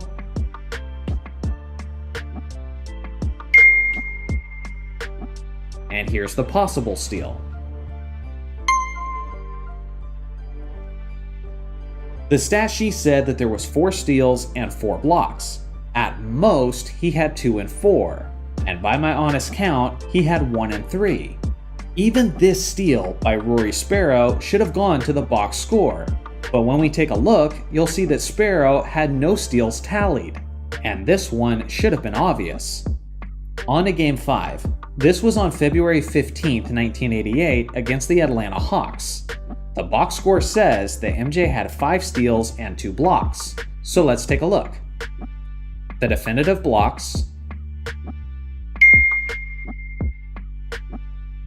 This is the possible block, but I personally wouldn't count it since it occurred during the foul. There was no definitive steals, but here's the possible steals. At first glance, this first one looks like it possibly could have gone to MJ, but if you slow it down, you'll see that the Bulls' Mike Brown actually deflected it first, meaning it should be his steal regardless of the fact that MJ gathered it. But when you look at the box score, you'll see that Mike Brown suspiciously had 0 steals.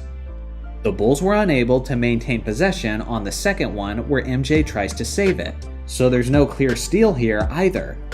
Let's recap. Box score says 5 steals and 2 blocks. At most, there was 2 steals and 2 blocks. And by my actual count, there was 0 steals and 1 block. making this potentially the most egregious stat keeping of any game yet. Now for Habistro's sixth and final game. This one was on March 18th, 1988 against the Boston Celtics. The box score said that MJ had 5 steals and 1 block. So let's proceed with the definitive blocks. Now the possible block.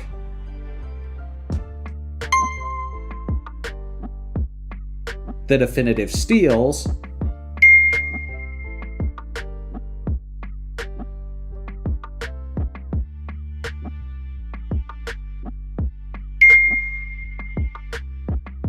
And lastly, the possible steals. Notice how each of these possible steals were all deflected by Jordan's teammates, meaning they should get the stat. But the only way MJ reaches his total of 5 steals is if you count all of these towards MJ instead. Recapping the sixth game, the box score said 5 steals and 1 block. At most, he had 5 steals and 2 blocks. And my actual count is 2 steals and 1 block. So now that we've completed Habistro's 6-game sample, what does the data tell us? Well, according to Tom's article, MJ's combined box scores indicate that he had a total of 28 steals and 20 blocks. But Habistro said that he got 12 steals, and I gotta be honest, I think even that is generous. According to my actual count, 7 steals and 16 blocks. Even if you count all of the possible steals and all the possible blocks throughout these 6 games, the total comes out to just 16 steals and a slightly higher 22 blocks. Without a shadow of a doubt, these 6 games were horrifically tracked by the Bulls statistician in a way that absolutely supported MJ's case for the Defensive Player of the Year award.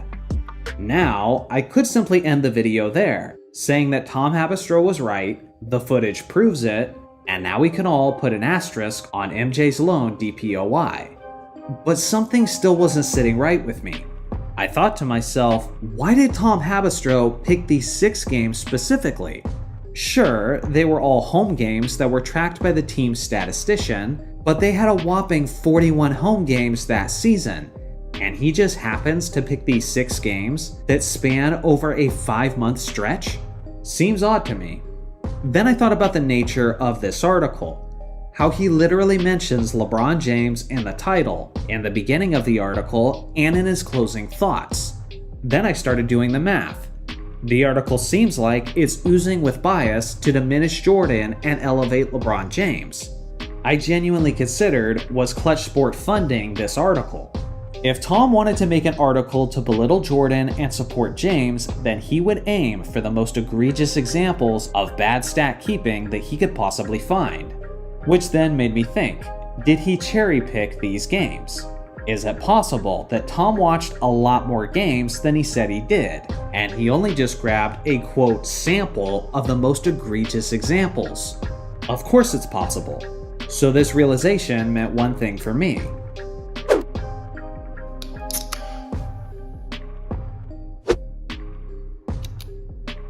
I had to watch more games, but this time it was of my own random assortment, and if Jordan's numbers were actually similar to the box score, then that would probably tell me what I needed to know about Habistro's motive and tactics.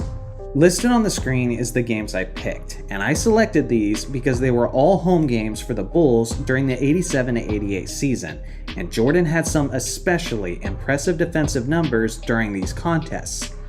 The first game was actually the first game of the regular season against the Philadelphia 76ers. This situation was especially interesting to me because if the Bulls statistician had an agenda to inflate Jordan's stats in order to get him the DPOY, you would think that they would start that process off with the very first game of the year.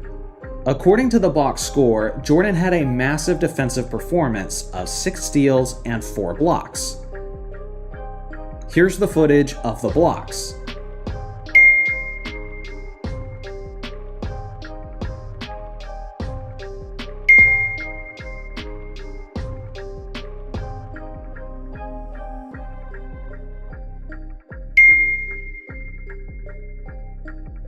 Here's the footage of the possible blocks.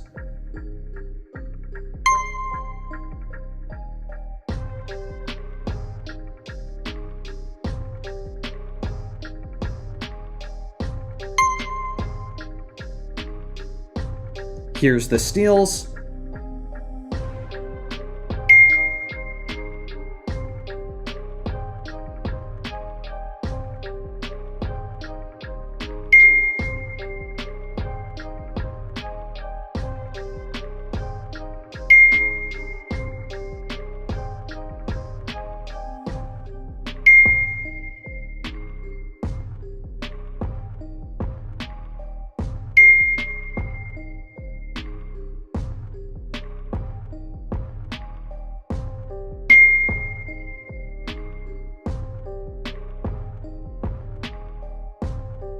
And here's a possible steal. Based on the footage, it's clear that MJ had at least 3 blocks and a pretty definitive total of 6 steals. Fun fact, all 6 of those steals came in the first half.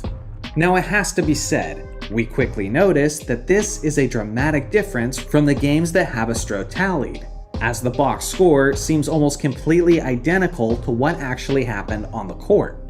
So let's press on. The next game was on December 12th, 1987 against the Houston Rockets, and Jordan's stats were 5 steals and 5 blocks.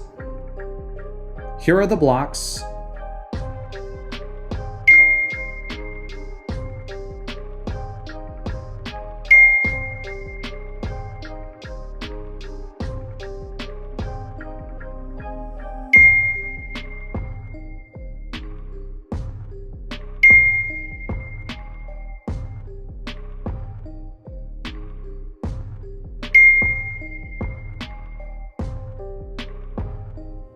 The possible blocks,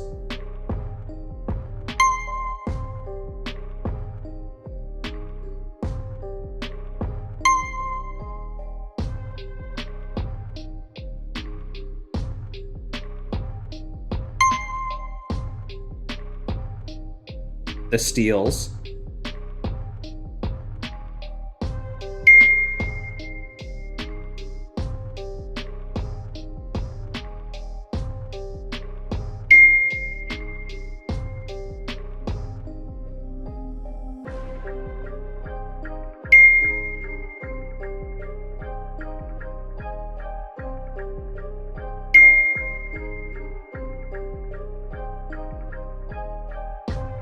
and the possible steals.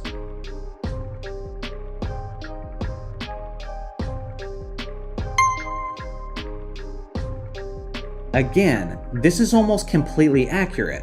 My final count was 4 steals and 5 blocks, but you could really make the argument that he had as many as 8 blocked shots. It's so hard to tell with these lone angles and with the low quality footage. So again, I could easily see people disagreeing on the final tally. Regardless, both of these games are more accurate than Haberstroh's batch. My third game was on December 22nd against the Dallas Mavericks. In this contest, he allegedly had 4 steals and 2 blocks. Here's the blocks.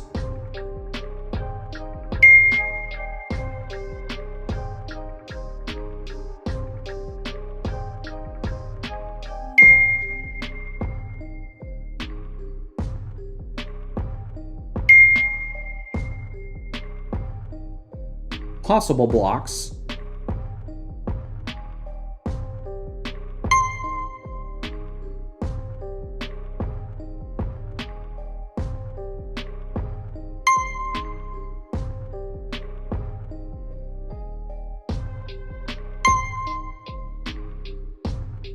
and possible steals.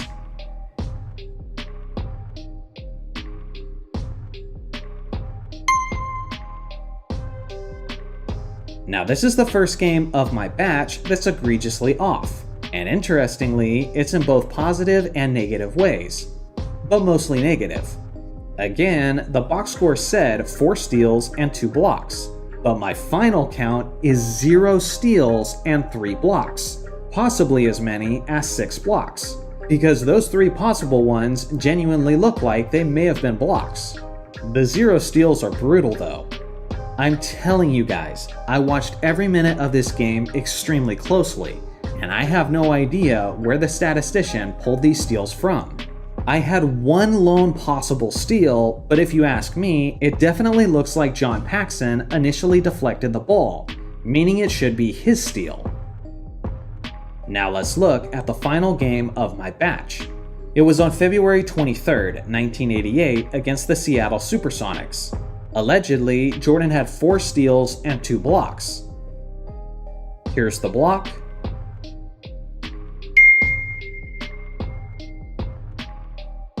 The possible blocks.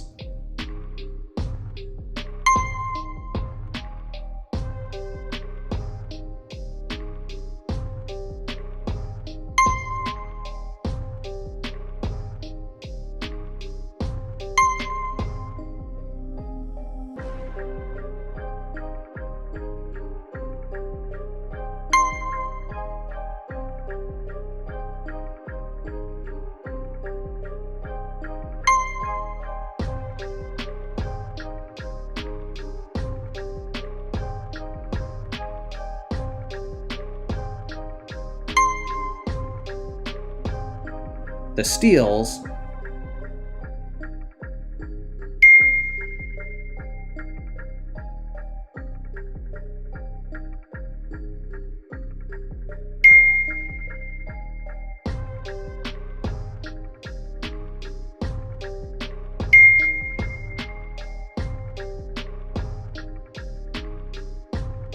and the possible steal.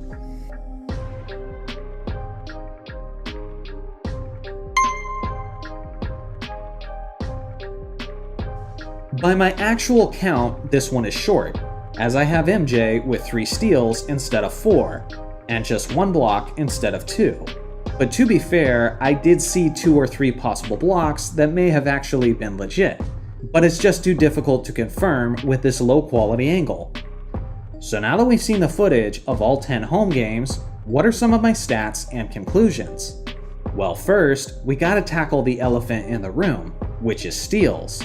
According to the box scores, the combined total of MJ steals from these 10 games is 47, and according to my count, it's just 20.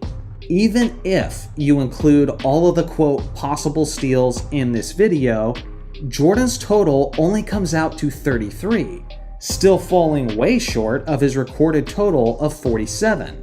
No matter how you slice it, Jordan's steals were horrendously inaccurate over this 10-game sample. And this is not an insignificant sample either. 10 home games is roughly a quarter of the home games that were played that season, and myself and Havastro purposely selected the games where Jordan had the highest number of steals and blocks. So in reality, it's even worse than simply 25% of the home games. This extremely inaccurate steals total can only mean one of two things. Either the statistician was purposely inflating Jordan's steals, or the statistician was so painfully incompetent that he didn't know what actually defined a steal. If you ask me though, it was the former. Jordan was getting his steals inflated intentionally, because if the statistician was just generally giving out steals out of ignorance, then more Bulls players should have seen their numbers inflated, and it usually was the opposite. In some cases, guys like Rory Sparrow, Charles Oakley, and Horace Grant were not getting credited as many steals as I witnessed them get. Again, I believe Michael Jordan is the greatest player of all time, and I'm usually very pro-Jordan on this channel. But I'm also honest, and I'm telling you, there's no way Jordan's steals were anywhere close to accurate this season. Now, it is important to mention that multiple things can be true at once. It can be true that Michael Jordan's steals were inflated, but he was also arguably the best defensive player that season. Hapostro's article makes it seem like his high steals and blocks were mandatory in order to win the Defensive Player of the Year in years past. But that can't be true because Dennis Rodman was the back-to-back DPOY winner just 2 years later, while not averaging a single block or a single steal either season. Even back then, the voters were evaluating more than simply surface-level numbers. and saying otherwise is just being disingenuous for the sake of your argument. Now let's get into the next stat, which is blocks. If there was an agenda to inflate Jordan's defensive stats, the blocks sure didn't seem like they were a part of it.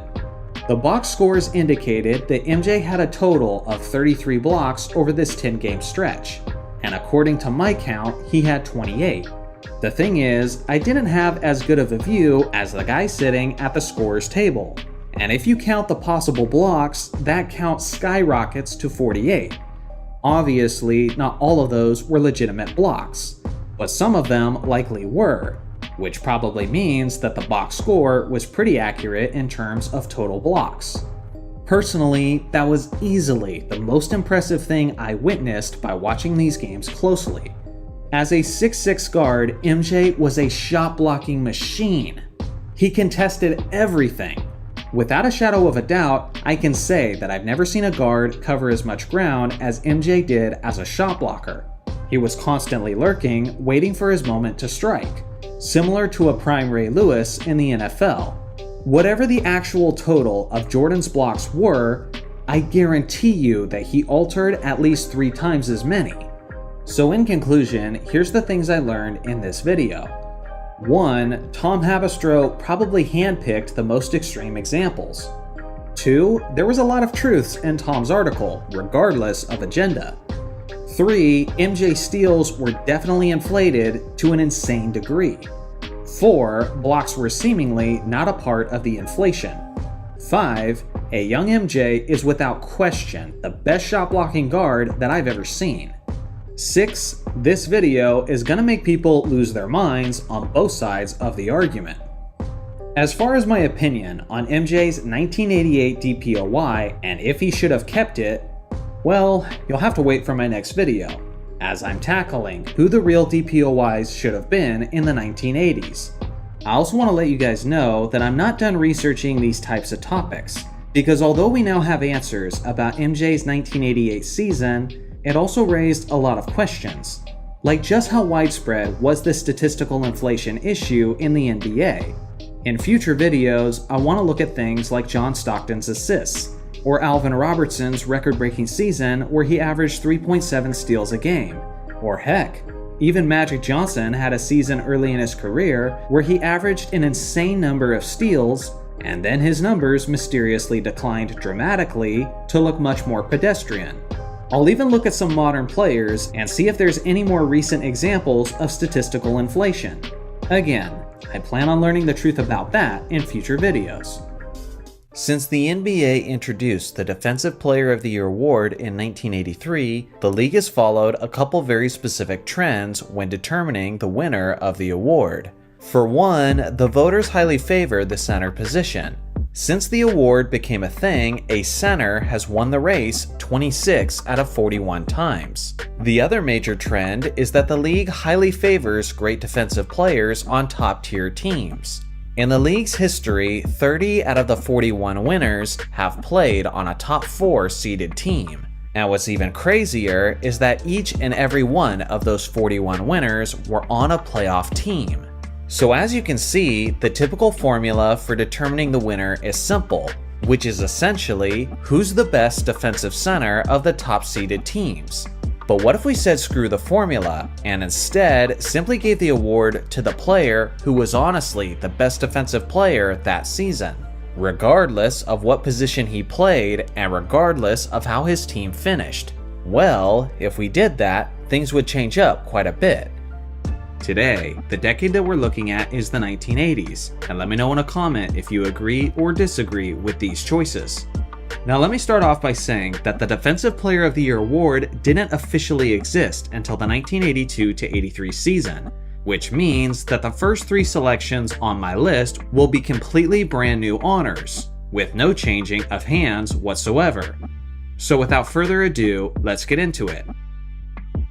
In 1980, I'm giving the award to the 6'9" power forward Bobby Jones, followed closely by Dennis Johnson of the Seattle Supersonics. For me, Jones was the most deserving defender at the beginning of this decade, as he helped the 76ers finish as the #1 rated defense that season. Well before LeBron James was famous for his chase-down blocks, That was basically the signature move of Bobby Jones, who was commonly referred to as the Secretary of Defense.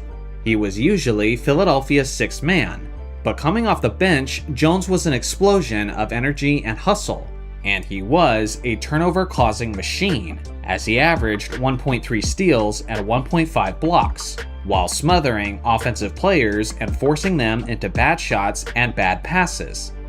Ask anyone who's old enough to have watched the NBA during that era, and they'll tell you that Jones was a defensive powerhouse. In 1981, I'm giving the award to the 6'4" combo guard Dennis Johnson, narrowly ahead of the great Bobby Jones. It was DJ's first season with the Phoenix Suns, and he immediately launched them into the #1 spot defensively. He led all players and all defense team voting, and was among the league leaders in most defensive advanced stats. Many Boston Celtics fans will know this guy as the great defensive point guard during their dynasty days, but the truth is he was even better before that, as he was only 26 years old in Phoenix and had even more quickness at that point. He was among the league leaders in both steals and blocks at his position, as he averaged 1.7 and 0.8 throughout the course of the season. When you look at the defensive numbers between DJ and Bobby Jones, you'll see that it was a very competitive race. But for me, Johnson was just the slightly more deserving candidate on this season specifically. In 1982, I'm giving the award to Bobby Jones once again, ahead of Sidney Moncrief and Michael Cooper. If the award had existed at this point, then Jones most likely would have won it, as he finished with the most voting points among the All-Defense Team finalists. On the year, he averaged 1.3 steals and 1.5 blocks, while bolstering some impressive advanced stats.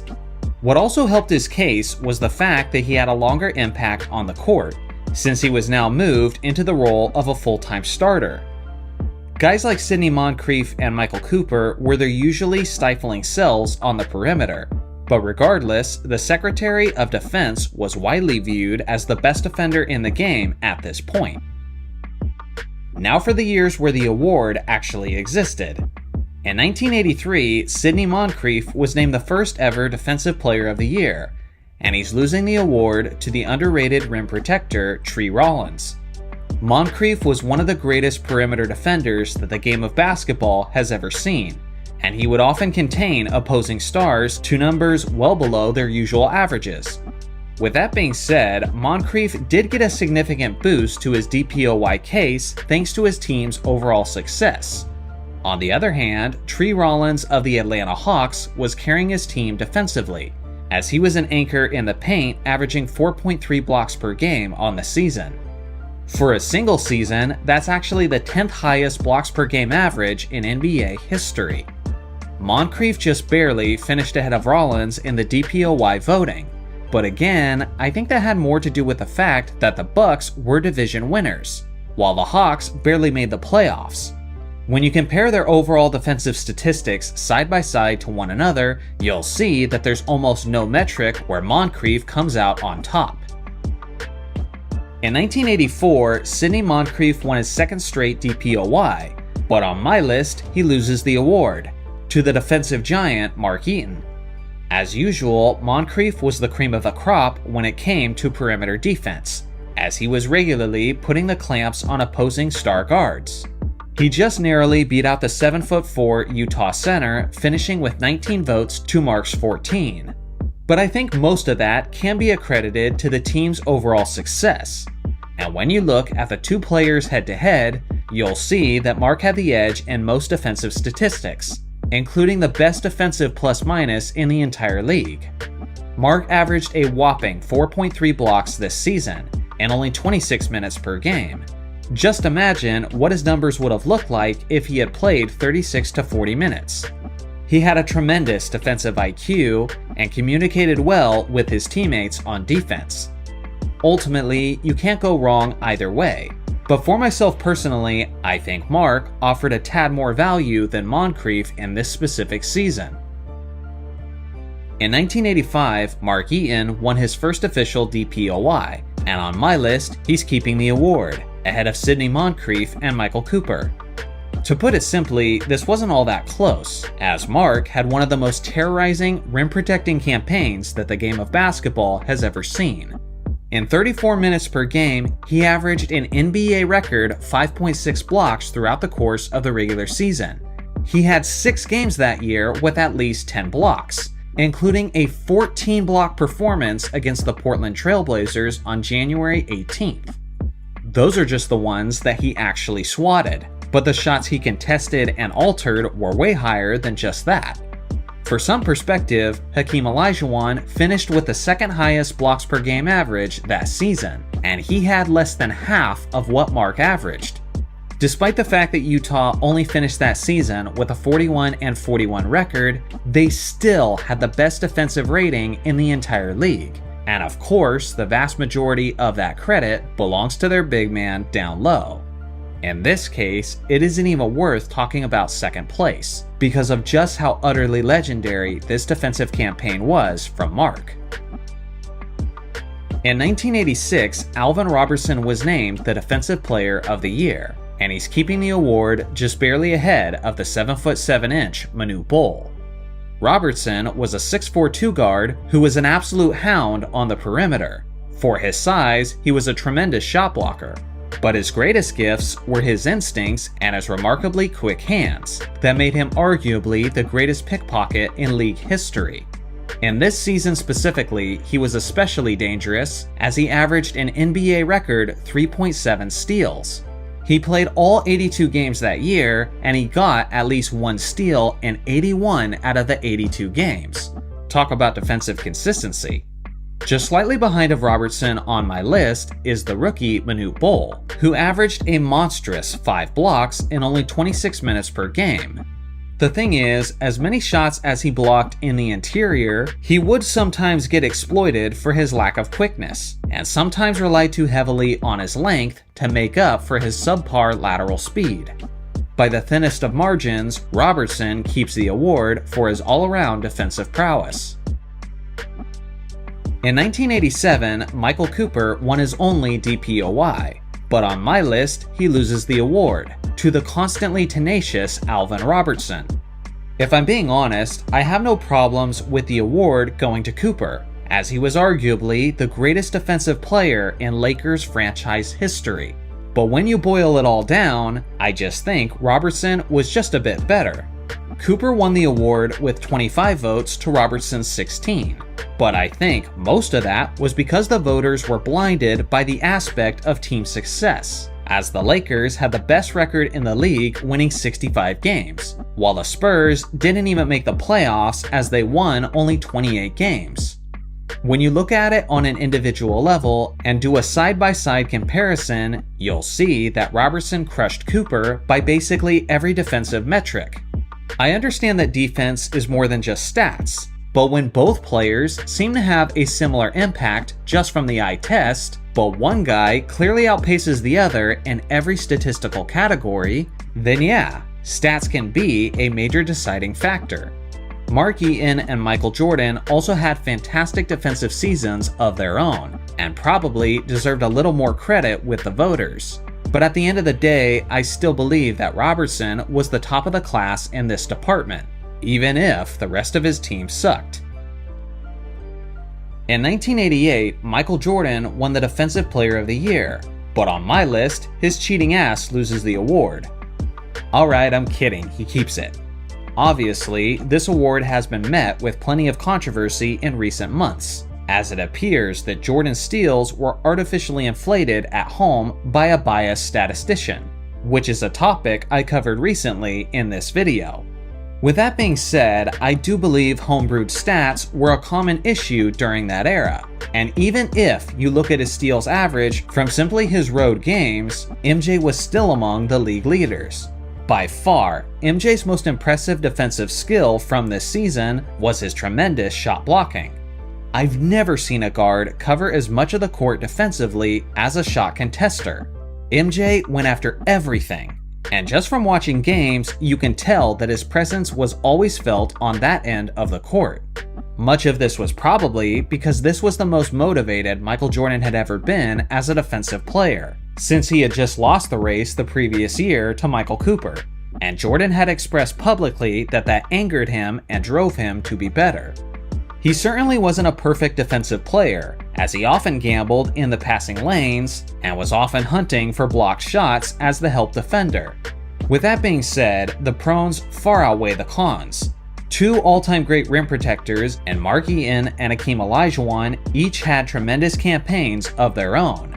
But regardless, MJ still had a better defensive plus-minus and was more historically impressive from the context of his position than these elite centers were from theirs.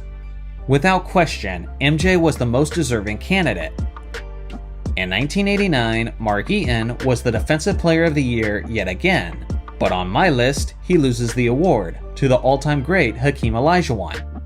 This wasn't just a competitive DPOY race, but it was the closest race in NBA history, as Mark had 26 votes, Hakeem had 25 votes, and Dennis Rodman finished third with 23 votes.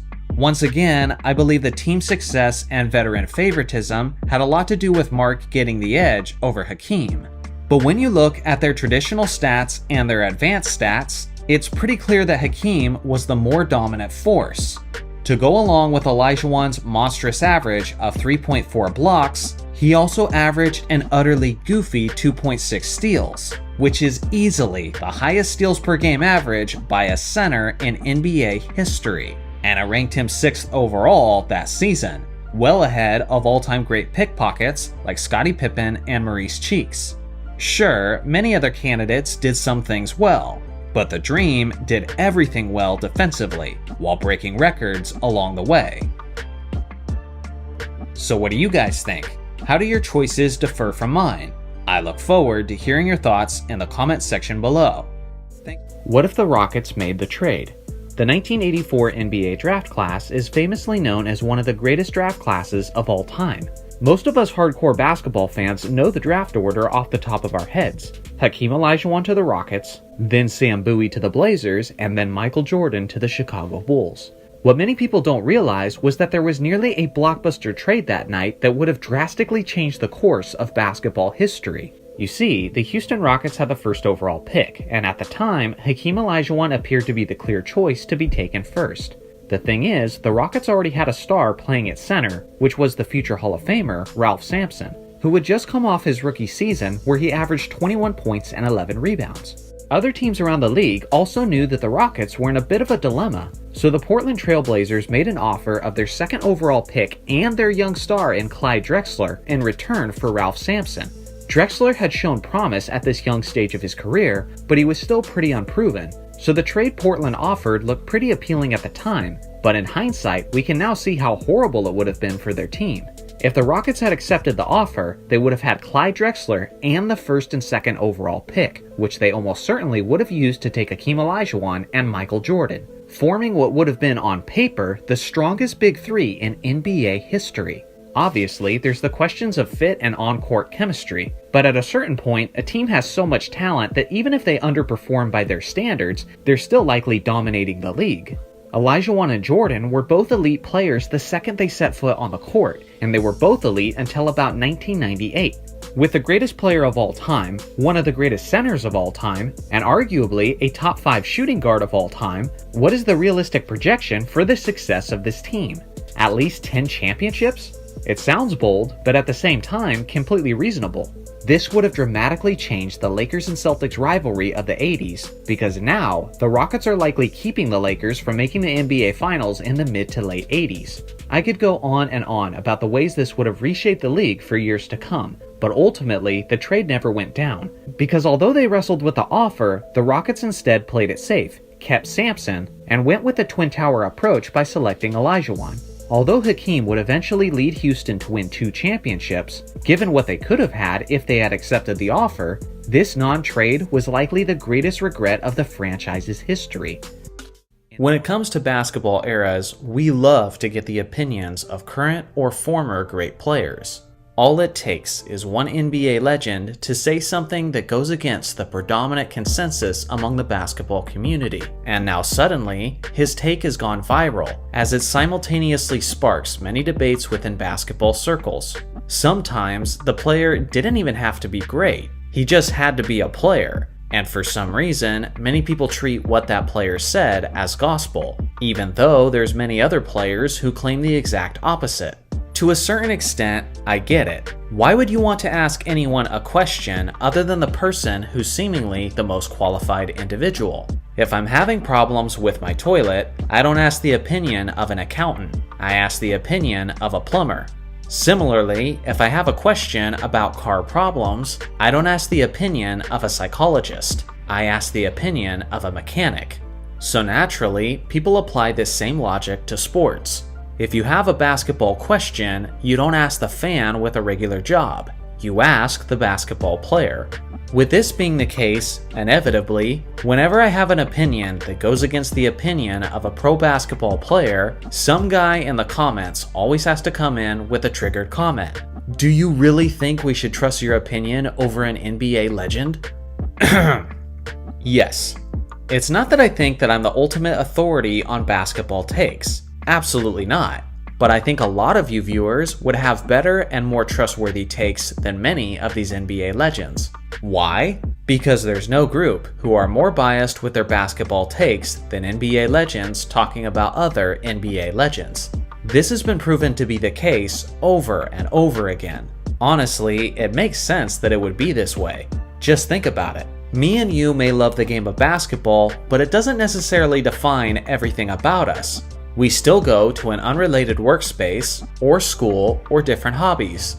For the general basketball fan, in many ways, there's more to life than simply basketball. But this isn't really the case for the pro player. Basketball is their career.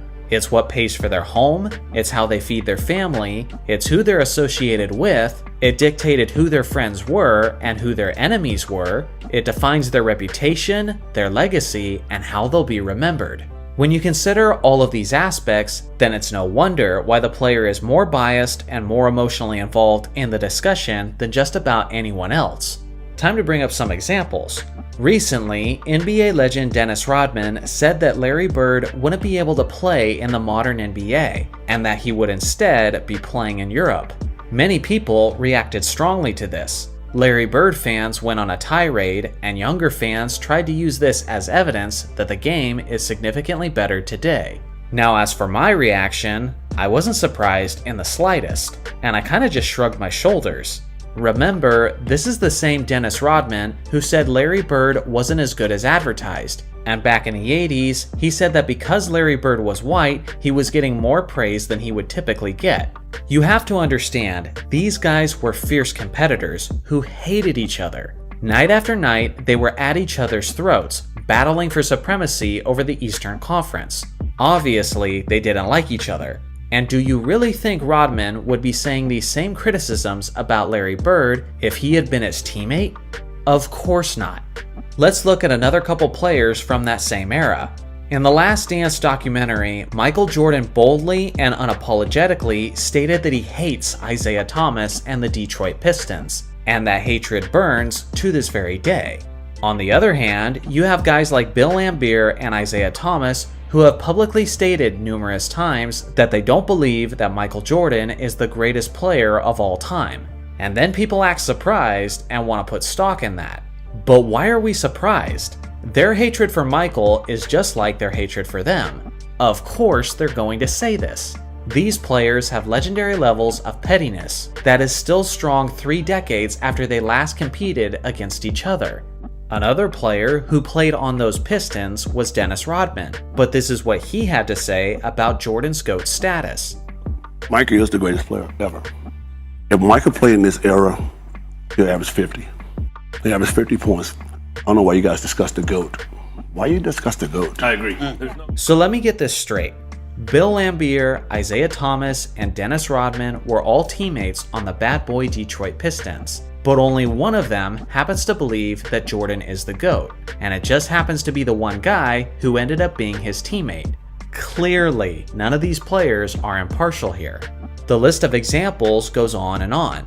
Wilt Chamberlain once said that Shaq would have struggled in his era, and that Michael Jordan would have been coming off the bench. Obviously, this is an attempt to belittle them and exalt himself. Scottie Pippen often doesn't back Jordan's GOAT status like Dennis Rodman does. But unlike Pippen, Jordan and Rodman still have a tremendous brotherly love for one another. So again, why are we surprised? Why do we act like these claims are worth putting stock in? I know he's not a basketball player, but how about Skip Bayless? Anytime he opens his mouth about LeBron, it has to be taken with a major grain of salt. This man built his entire career, popularity, and income off of dissing LeBron. You think he's suddenly gonna stop? You, the viewer, have to come to these conclusions yourself, because you certainly can't trust these guys to do it objectively for you. Now, of course, just like some fans, some athletes can put their biases aside and give a truly honest take. But let's be real here. Those rare cases are few and far between. Just like with anything, these influences always need to be considered before you absorb something as gospel. I don't care if you're a scholar, a teacher, a doctor, a scientist, a pastor, a YouTuber, an athlete, or a basketball player. Not every person, but every kind of person is capable of being disingenuous. You always have to ask yourself, who pays them? What do they believe? Where do their allegiances lie? And what do they have to gain based on what they're telling us? When it comes to this video, I don't care if you're a LeBron guy, a Jordan guy, a Kobe guy, or even a nasty Celtics fan. Personally, I'm just trying to make money by posting videos on YouTube. And I'm just telling you to think critically when basketball players tell you how to observe the game. Because my belief is that if we can't have an honest conversation about the game of basketball, then it's not a conversation worth having. So with the topic of today's video, I'm sure everyone in this comment section will be extra civil. Today, we're looking at the top 10 most clutch players in NBA history, according to me, of course. Now, as always, this is just my opinion. And this list is especially difficult to rank because there's a lot of different factors at play, and a lot of different ways to categorize the aspect of clutch. With that being said, these were my factors into ranking this list. First, were you great at making big shots in the final 2 minutes? Second, big shots in the playoffs will count even more significantly than big shots in the regular season. Also consider the volume of clutch shots. If a player is super selective and doesn't attempt that many game-winning shots, then of course, that's not going to bode as well for his ranking. Also, I'm looking at how the player overall improved his production in the postseason. Poor performances in the playoffs will negatively affect a player's ranking. So if a player has many instances where he came up small in the postseason, then he won't be as high on this list, or he might not even make the list altogether. The player also essentially needs to be a star, because it's one thing to be the clutch player who everybody is expecting to have the ball in their hands when the clock winds down, but it's something else entirely for a role player to play off ball and not be watched with the same attention as a star player. So on my list specifically, you'll only see superstar players. Essentially, I'm calling this the Robert Horry rule. Let's get into it, starting with number 10, Ray Allen. He's one of the greatest shooters in NBA history, and he has numerous game winners both in the regular season and in the playoffs. This guy had limitless range, so basically when the clock was winding down, you had to be all over him regardless of where he was at on the court. Famously, he hit what I believe is the most clutch shot in NBA history, as he made this iconic corner three-point shot, which kept his Miami Heat from elimination in 2013. Where they eventually went on to win the championship. He's also had some very legendary moments in the playoffs where he's been clutch. Famously, he had an epic battle with Allen Iverson in the 2001 Eastern Conference Finals, where he put up some ridiculous numbers over the course of the series. He was also huge on many occasions for the Boston Celtics, as he won an NBA championship with them in 2008. But one of the series that I really remember from him especially was the historic first-round battle against the Chicago Bulls in 2009, where Ray Allen was the leading scorer for his team. When you look over the course of his career and playoff career, there is no shortage of big shots from this legendary sniper. Number 9, Reggie Miller. He was one of the most clutch players from the 1990s, and like Ray Allen, he also was an all-time great sniper. Famously, he was a New York Knicks destroyer, especially in the playoffs. For example, in Game 5 of the 1994 Eastern Conference Finals, Reggie dropped 25 of his 39 points in the fourth quarter alone, in what was one of the most blistering displays of clutch shooting that the league has ever seen. He also famously scored 8 points in just 9 seconds in another game against New York, sealing the clutch victory. Another epic game winner in the playoffs was his game-winning 3 over Michael Jordan in Game 4 of the 98 Eastern Conference Finals. There was also the 2002 first round, and in a winner-go-home situation, Reggie hit game-tying clutch shots at the end of regulation and at the end of overtime. He's certainly worthy of a spot on this list. Number 8. Tim Duncan. He might seem like a surprising addition to this list to many people, but he actually has more clutch shots than most people realize, like his absurd fadeaway over Shaquille O'Neal in the 2004 playoffs. Or how about his game-tying 3 in the 2008 playoffs against the Phoenix Suns, in a game where he also dropped 40 points and added 15 rebounds. Whether it was in his youth or in the twilight of his career, Duncan almost always showed up during the biggest games, which is the biggest reason why he has his 5 championship rings.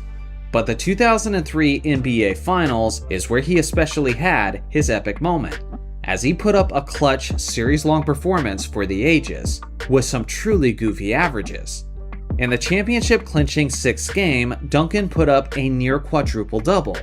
And honestly, when you go back and look at the film, he almost certainly should have got that quad, which would have made it the first ever quadruple-double in NBA playoff history, let alone the NBA Finals.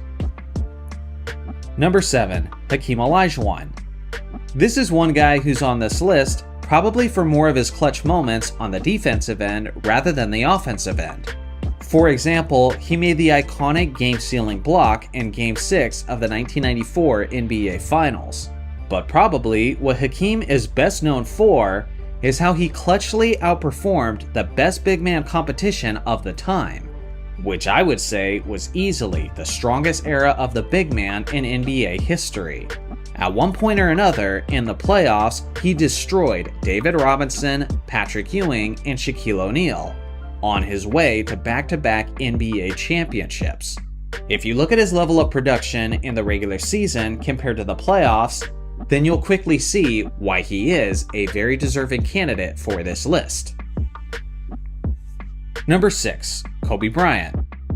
No matter how you factor in game-winning shots, Kobe is up there for the most game winners in NBA history, whether it's the regular season, the playoffs, the final 2 minutes, or the final 5 seconds.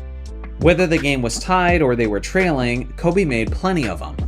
With that being said, Kobe was always the go-to guy in those clutch situations, which means he shot the ball a lot of times.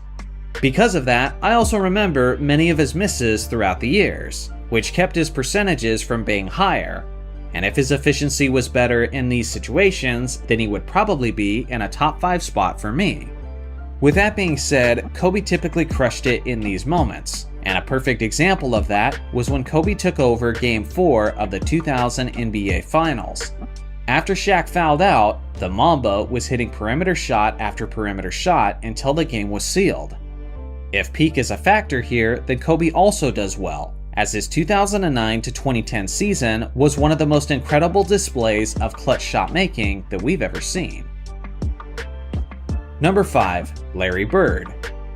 Obviously, Bird was one of the greatest perimeter shooters of his era, and he has tons of game-winning buzzer beaters. With that being said, Bird wasn't just a clutch shot maker, but he was a clutch playmaker overall, whether it was his passing, his shooting, his rebounding, or even his defense. One of those famous instances was when he got this crucial steal in Game 5 of the 1987 Eastern Conference Finals. He also got another clutch game-winning steal in the 1985 Eastern Conference Finals. During the 1980s, his Boston Celtics were in the NBA playoffs a lot, and they were making deep playoff runs consistently thanks to Bird's clutch gene. Number 4. Jerry West. This man was literally known as Mr. Clutch, And sure, he was 1-8 in the NBA Finals. But that wasn't completely his fault, as NBA free agency didn't exist during his playing days, and I do believe the Boston Celtics were usually the more stacked team. Even in the instances where they lost, 95% of the time Jerry West came up huge. He hit numerous big shots, numerous game winners, and numerous buzzer beaters. One of his most famous clutch shots was when he hit this iconic 60-footer at the buzzer to force overtime in Game 3 of the 1970 NBA Finals. In 1965, his Lakers went all the way to the NBA Finals, and he averaged an absurd 40.6 points per game over the course of those playoffs. With a minimum of 4 games played, that is easily the highest scoring average in NBA playoff history. And then, in Game 7 of the 1969 NBA Finals, he dropped a 42-point triple-double, which is also famously remembered as the series where he won the Finals MVP despite playing for the losing team. You know you gotta be pretty damn clutch if you're gonna be called Mr. Clutch, despite the fact that you lost in the NBA Finals more often than you won. Number 3. Magic Johnson. Although he was a pass-first player, Magic actually has a lot more game-winning shots than most people realize. As a playmaker, he was fantastic at finding a good look for himself or creating one for someone else, and he was also an incredible big-game performer. Like in the 1980 NBA Finals, where as a rookie, he took over Game 6, as he started at center in place of Kareem Abdul-Jabbar, and then moved to various different positions throughout the course of the game. At only the age of 20, in his rookie season, in Game 6, he put up this ridiculous stat line. That was far from his only clutch performance on the game's biggest stage. In the 1987 NBA Finals, he also put up some ridiculous numbers throughout the course of the series. And of course, he hit this iconic game-winning hook shot in Game 4. He was even clutch in the 1991 NBA Finals where he lost to Michael Jordan. But throughout that series, Magic put up some goofy numbers, including this absurd stat line in Game 5, despite the fact that he was missing James Worthy and Byron Scott in that contest. The only reason why Magic Johnson isn't in one of my top 2 spots is because of his performance in the 1984 NBA Finals, where he was briefly known as Tragic Johnson. With that being said, that was really his only instance of coming up small when it mattered the most, as he was usually very, very clutch in the playoffs. Number 2. Bill Russell. This guy is the ultimate winner, and a guy who was especially obsessed with winning. He won 11 NBA championships and 12 trips to the NBA Finals. And yes, he dominated, and yes, his roster was stacked. With that being said, many of those championships came down to how he performed when it mattered the most. For example, throughout Russell's career, he played in 10 Game 7s in the playoffs, and he was a perfect 10-0 in those Game 7s. Usually, those deciding games were decided by just one possession, including Game 7 of the 1962 NBA Finals, where he dropped 30 points, 40 rebounds, and 4 assists to defeat the Los Angeles Lakers. Even in his final championship season, Russell was clutch when it mattered the most, as he took over Game 7 of the 1969 NBA Finals with his amazing defense. He may have not hit many game-winning shots, and he may have not been the greatest scorer, but with that being said, his gifts got even greater when the games mattered the most, and that's why he has more rings than fingers. Number 1. Michael Jordan. He was 6-0 in the NBA Finals and was usually breaking records while winning them. In the 1991 NBA Finals, he became the first player to average at least 30 points and 10 assists in the same finals series. In the 92 Finals, he broke the NBA record for the most points scored in a half, for three-pointers made in a half, and he tied the record for the most three-pointers made in a finals game. In 1993, he set the record for the most points averaged in a finals series, and that was while being guarded by an all-defensive player. On the series, MJ averaged 41, 8, and 6 on 51% shooting. In 1996, he had a final series that was below his usual standards. But what's considered a weak series for MJ is 27, 5, and 4 while being the finals MVP. In 1997, he hit the game-winning buzzer beater to win the first game, and then he won the famous flu game with his tremendously clutch performance. And in 1998, MJ scored the largest portion of a team's points in the NBA Finals, as he scored 45 of the Bulls' 87 points in the deciding sixth game. He also sealed the game with the final steal and the final 2 baskets, which included this iconic game winner. MJ performed the best when it mattered the most, and he never disappeared on the game's biggest stage. He efficiently hit tons of game winners in the regular season and the playoffs, all while never allowing a final series to reach a 7th game. Without question, Michael Jordan is the most clutch player in the history of the game. Here is my list of honorable mentions, should any of these players have made the top 10 instead. I look forward to hearing your thoughts in the comment section below. This has kind of been a roundabout theme for my channel for the last week or so I thought I might as well just own it and cover it. Who are the top 5 greatest shot blocking guards in NBA history? I have a couple categories for deciding this, like their peak shot blocking, their shot contention, their consistency, and their longevity. It's a very specific category, and it only applies to guys who spent the majority of the time either at the point guard or at the shooting guard position. So guys like George Gervin, Vince Carter, and Tracy McGrady won't be applicable to this list, as great as they were as shot blockers.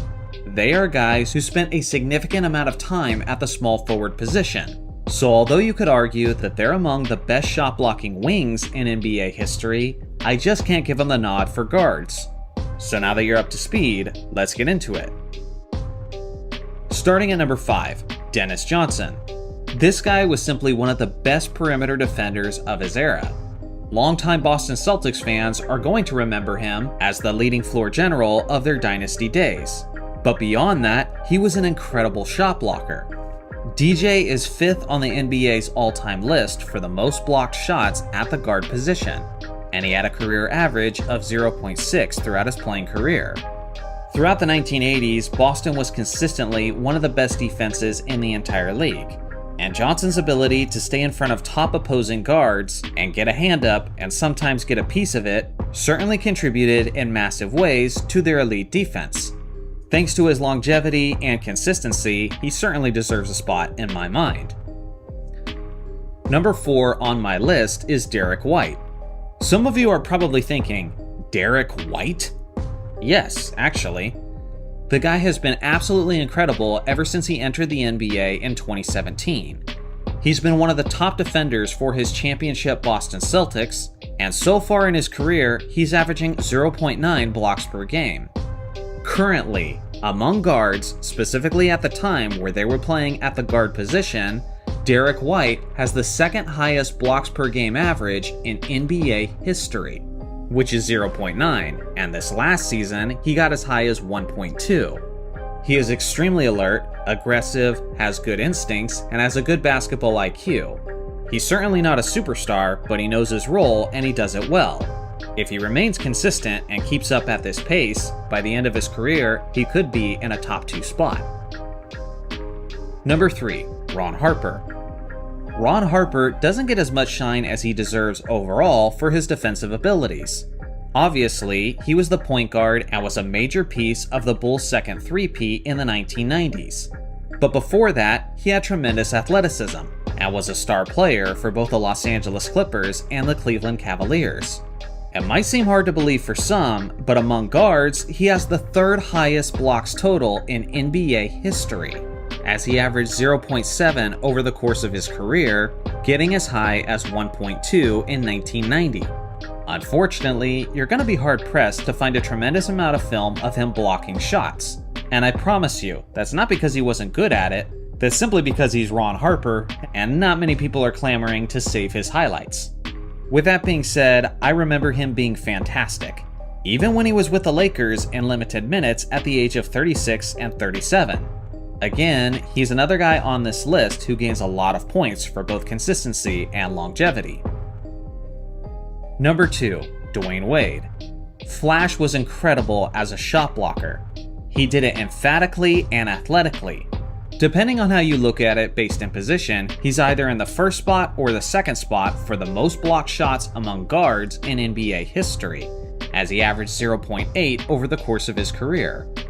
Wade was extremely aggressive, but obviously, with a nickname like Flash, it was his quickness and speed, along with his ability to read the offense, that helped him get exactly where he needed to be to contest many shots and get plenty of swats. He got as high as 1.3 blocks per game in 2009, where he was also an MVP candidate.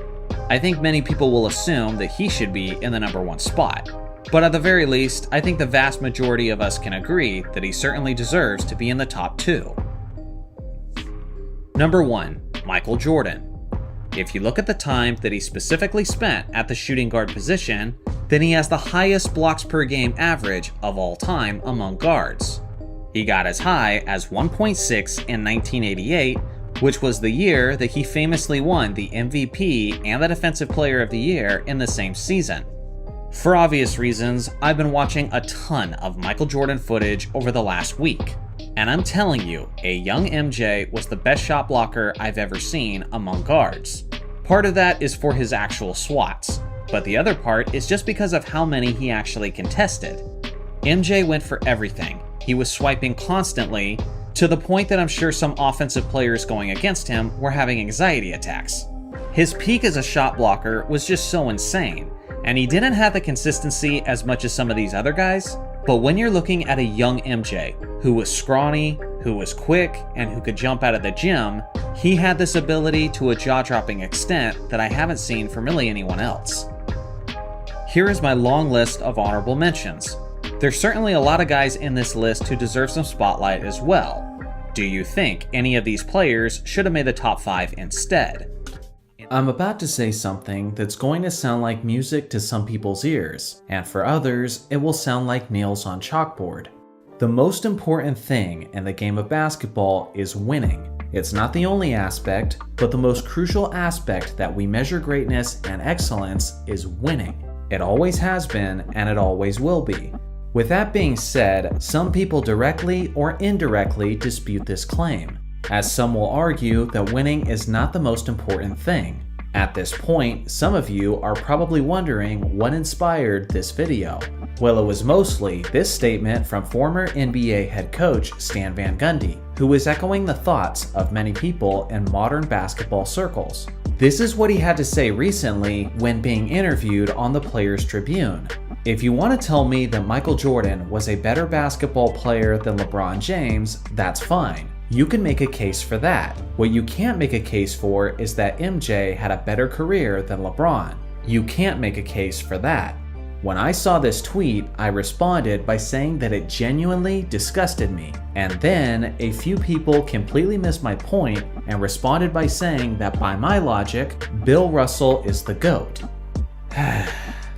As the best player on his team, Bill Russell won more championships than any other player in the history of the game. Sure, you can try to devalue that accomplishment by saying that he played in an era where there wasn't free agency, or that he played in an era where the general basketball player wasn't as talented.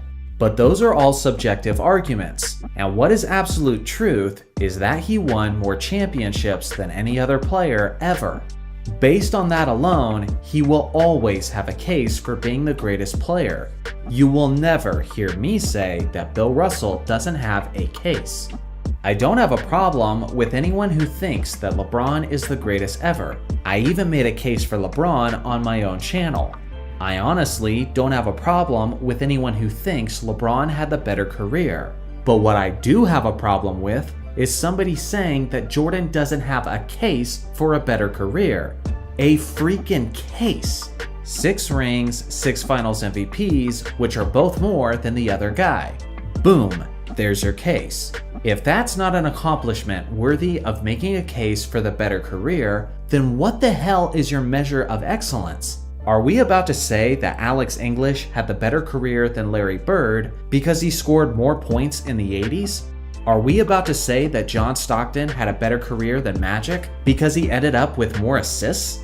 Whether you're a Jordan fan, a LeBron fan, or just a general basketball fan, what I really hope you understand is that the heart of my argument isn't really about the tired debate of Jordan versus LeBron. It's the fact that Van Gundy completely disregards the career that won more. It's diminishing the value of winning in general, when winning is literally the most important aspect in basically every area of life. Seriously, think about it. In sports, it's the winners who are remembered. In your professional life, if you go in for a job interview and you don't get the job, then it doesn't matter how good your interview looked. If you don't win that job, then you're not feeding your family. From a spiritual perspective, winning is pivotal. I'll ask my fellow Christians in the chat, what is the point if Christ doesn't conquer death and achieve victory over sin? A pivotal cornerstone aspect of the Bible is that God wins. For those who don't share that same faith and abide by another religion, I ask you, what is the point if your God doesn't ultimately win? Same goes for politics, world leaders, and wars. And more often than not, it's the winners who shaped and wrote history while influencing the future.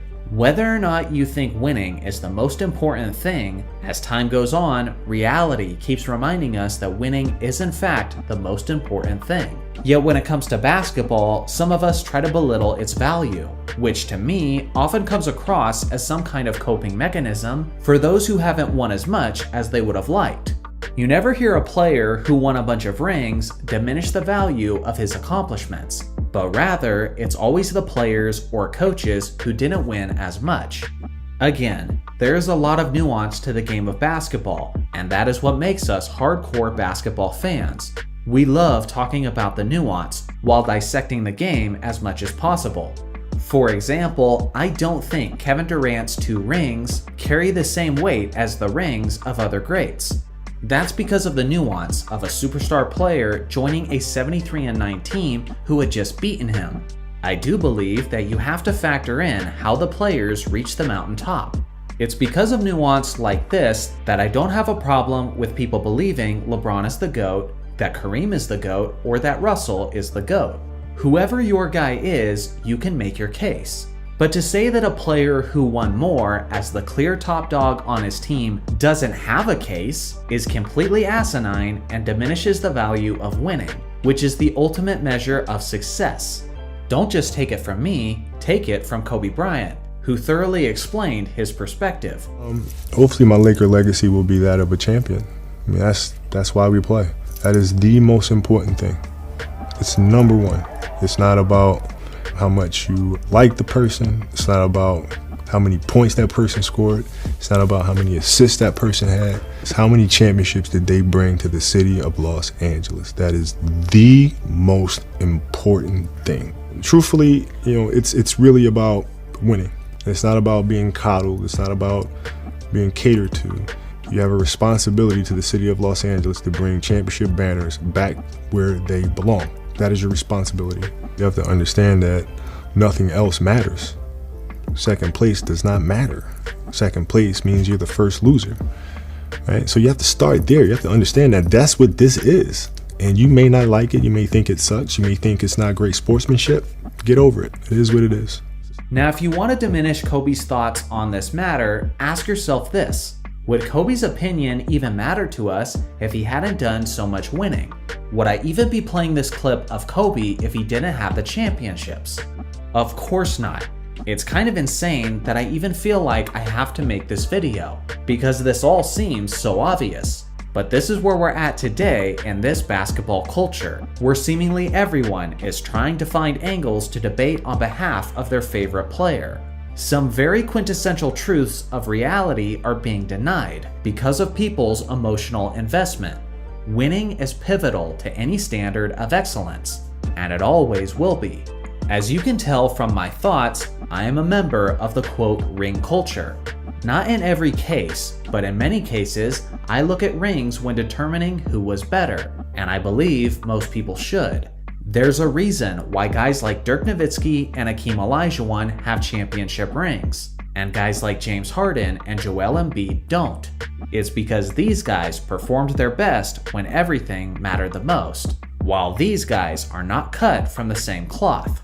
Now this video isn't meant to be discouraging to anyone, but my intent is simply for us to stop pretending as if less winning is the more successful outcome.